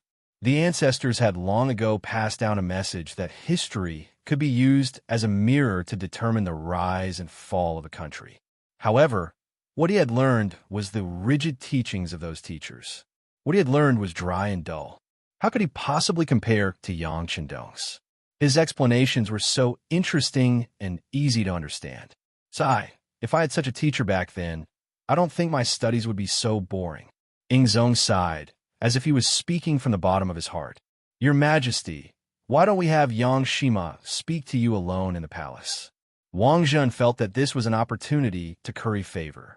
How could he let slip by? As expected, Ing Zong was a little tempted. However, he quickly shook his head. Forget it. Yang Shima isn't even as old as us. There's no need to bring this up again in the future. Only now did Wang Zhen remember Yang Chendong's age. However, with his vast knowledge and steady temperament, it was easy to forget his age. It was this servant who was impetuous, thinking that if Yang Chendong really became the emperor's teacher, the emperor's incompetence would be even more obvious. Thus, Wang Zhen quickly nipped this idea in the back of his head. On the stage, the first chapter, The Great River Flows to the East, was finally finished. Yang Chendong bowed and stepped down from the stage with a sentence. If you want to know what will happen later, please listen to the next chapter. Good. One more chapter. An addicted official saw that Yang Chendong was about to leave the stage and hurriedly shouted, One more chapter. One more chapter. For a moment, there were many people who wanted to follow the trend and continue listening. Regarding this, Yang Chendong stopped in his tracks. He smiled and cupped his fists toward the crowd. As I said earlier, it's because the emperor is here that I came out to embarrass myself. If everyone still wants to continue listening from tomorrow onwards, there will be other people who will continue telling the story of the three kingdoms. At that time, everyone can come and support me. Chendong thanks you here. You're tuning in to the Romance Rendezvous YouTube channel. We're so grateful for your support, and don't forget to subscribe to join us on this incredible journey through captivating stories. Your generosity through donations truly makes a world of difference, as it's the primary source of revenue that allows me to expand and enhance this channel for you. Thank you from the bottom of my heart for being a part of this adventure.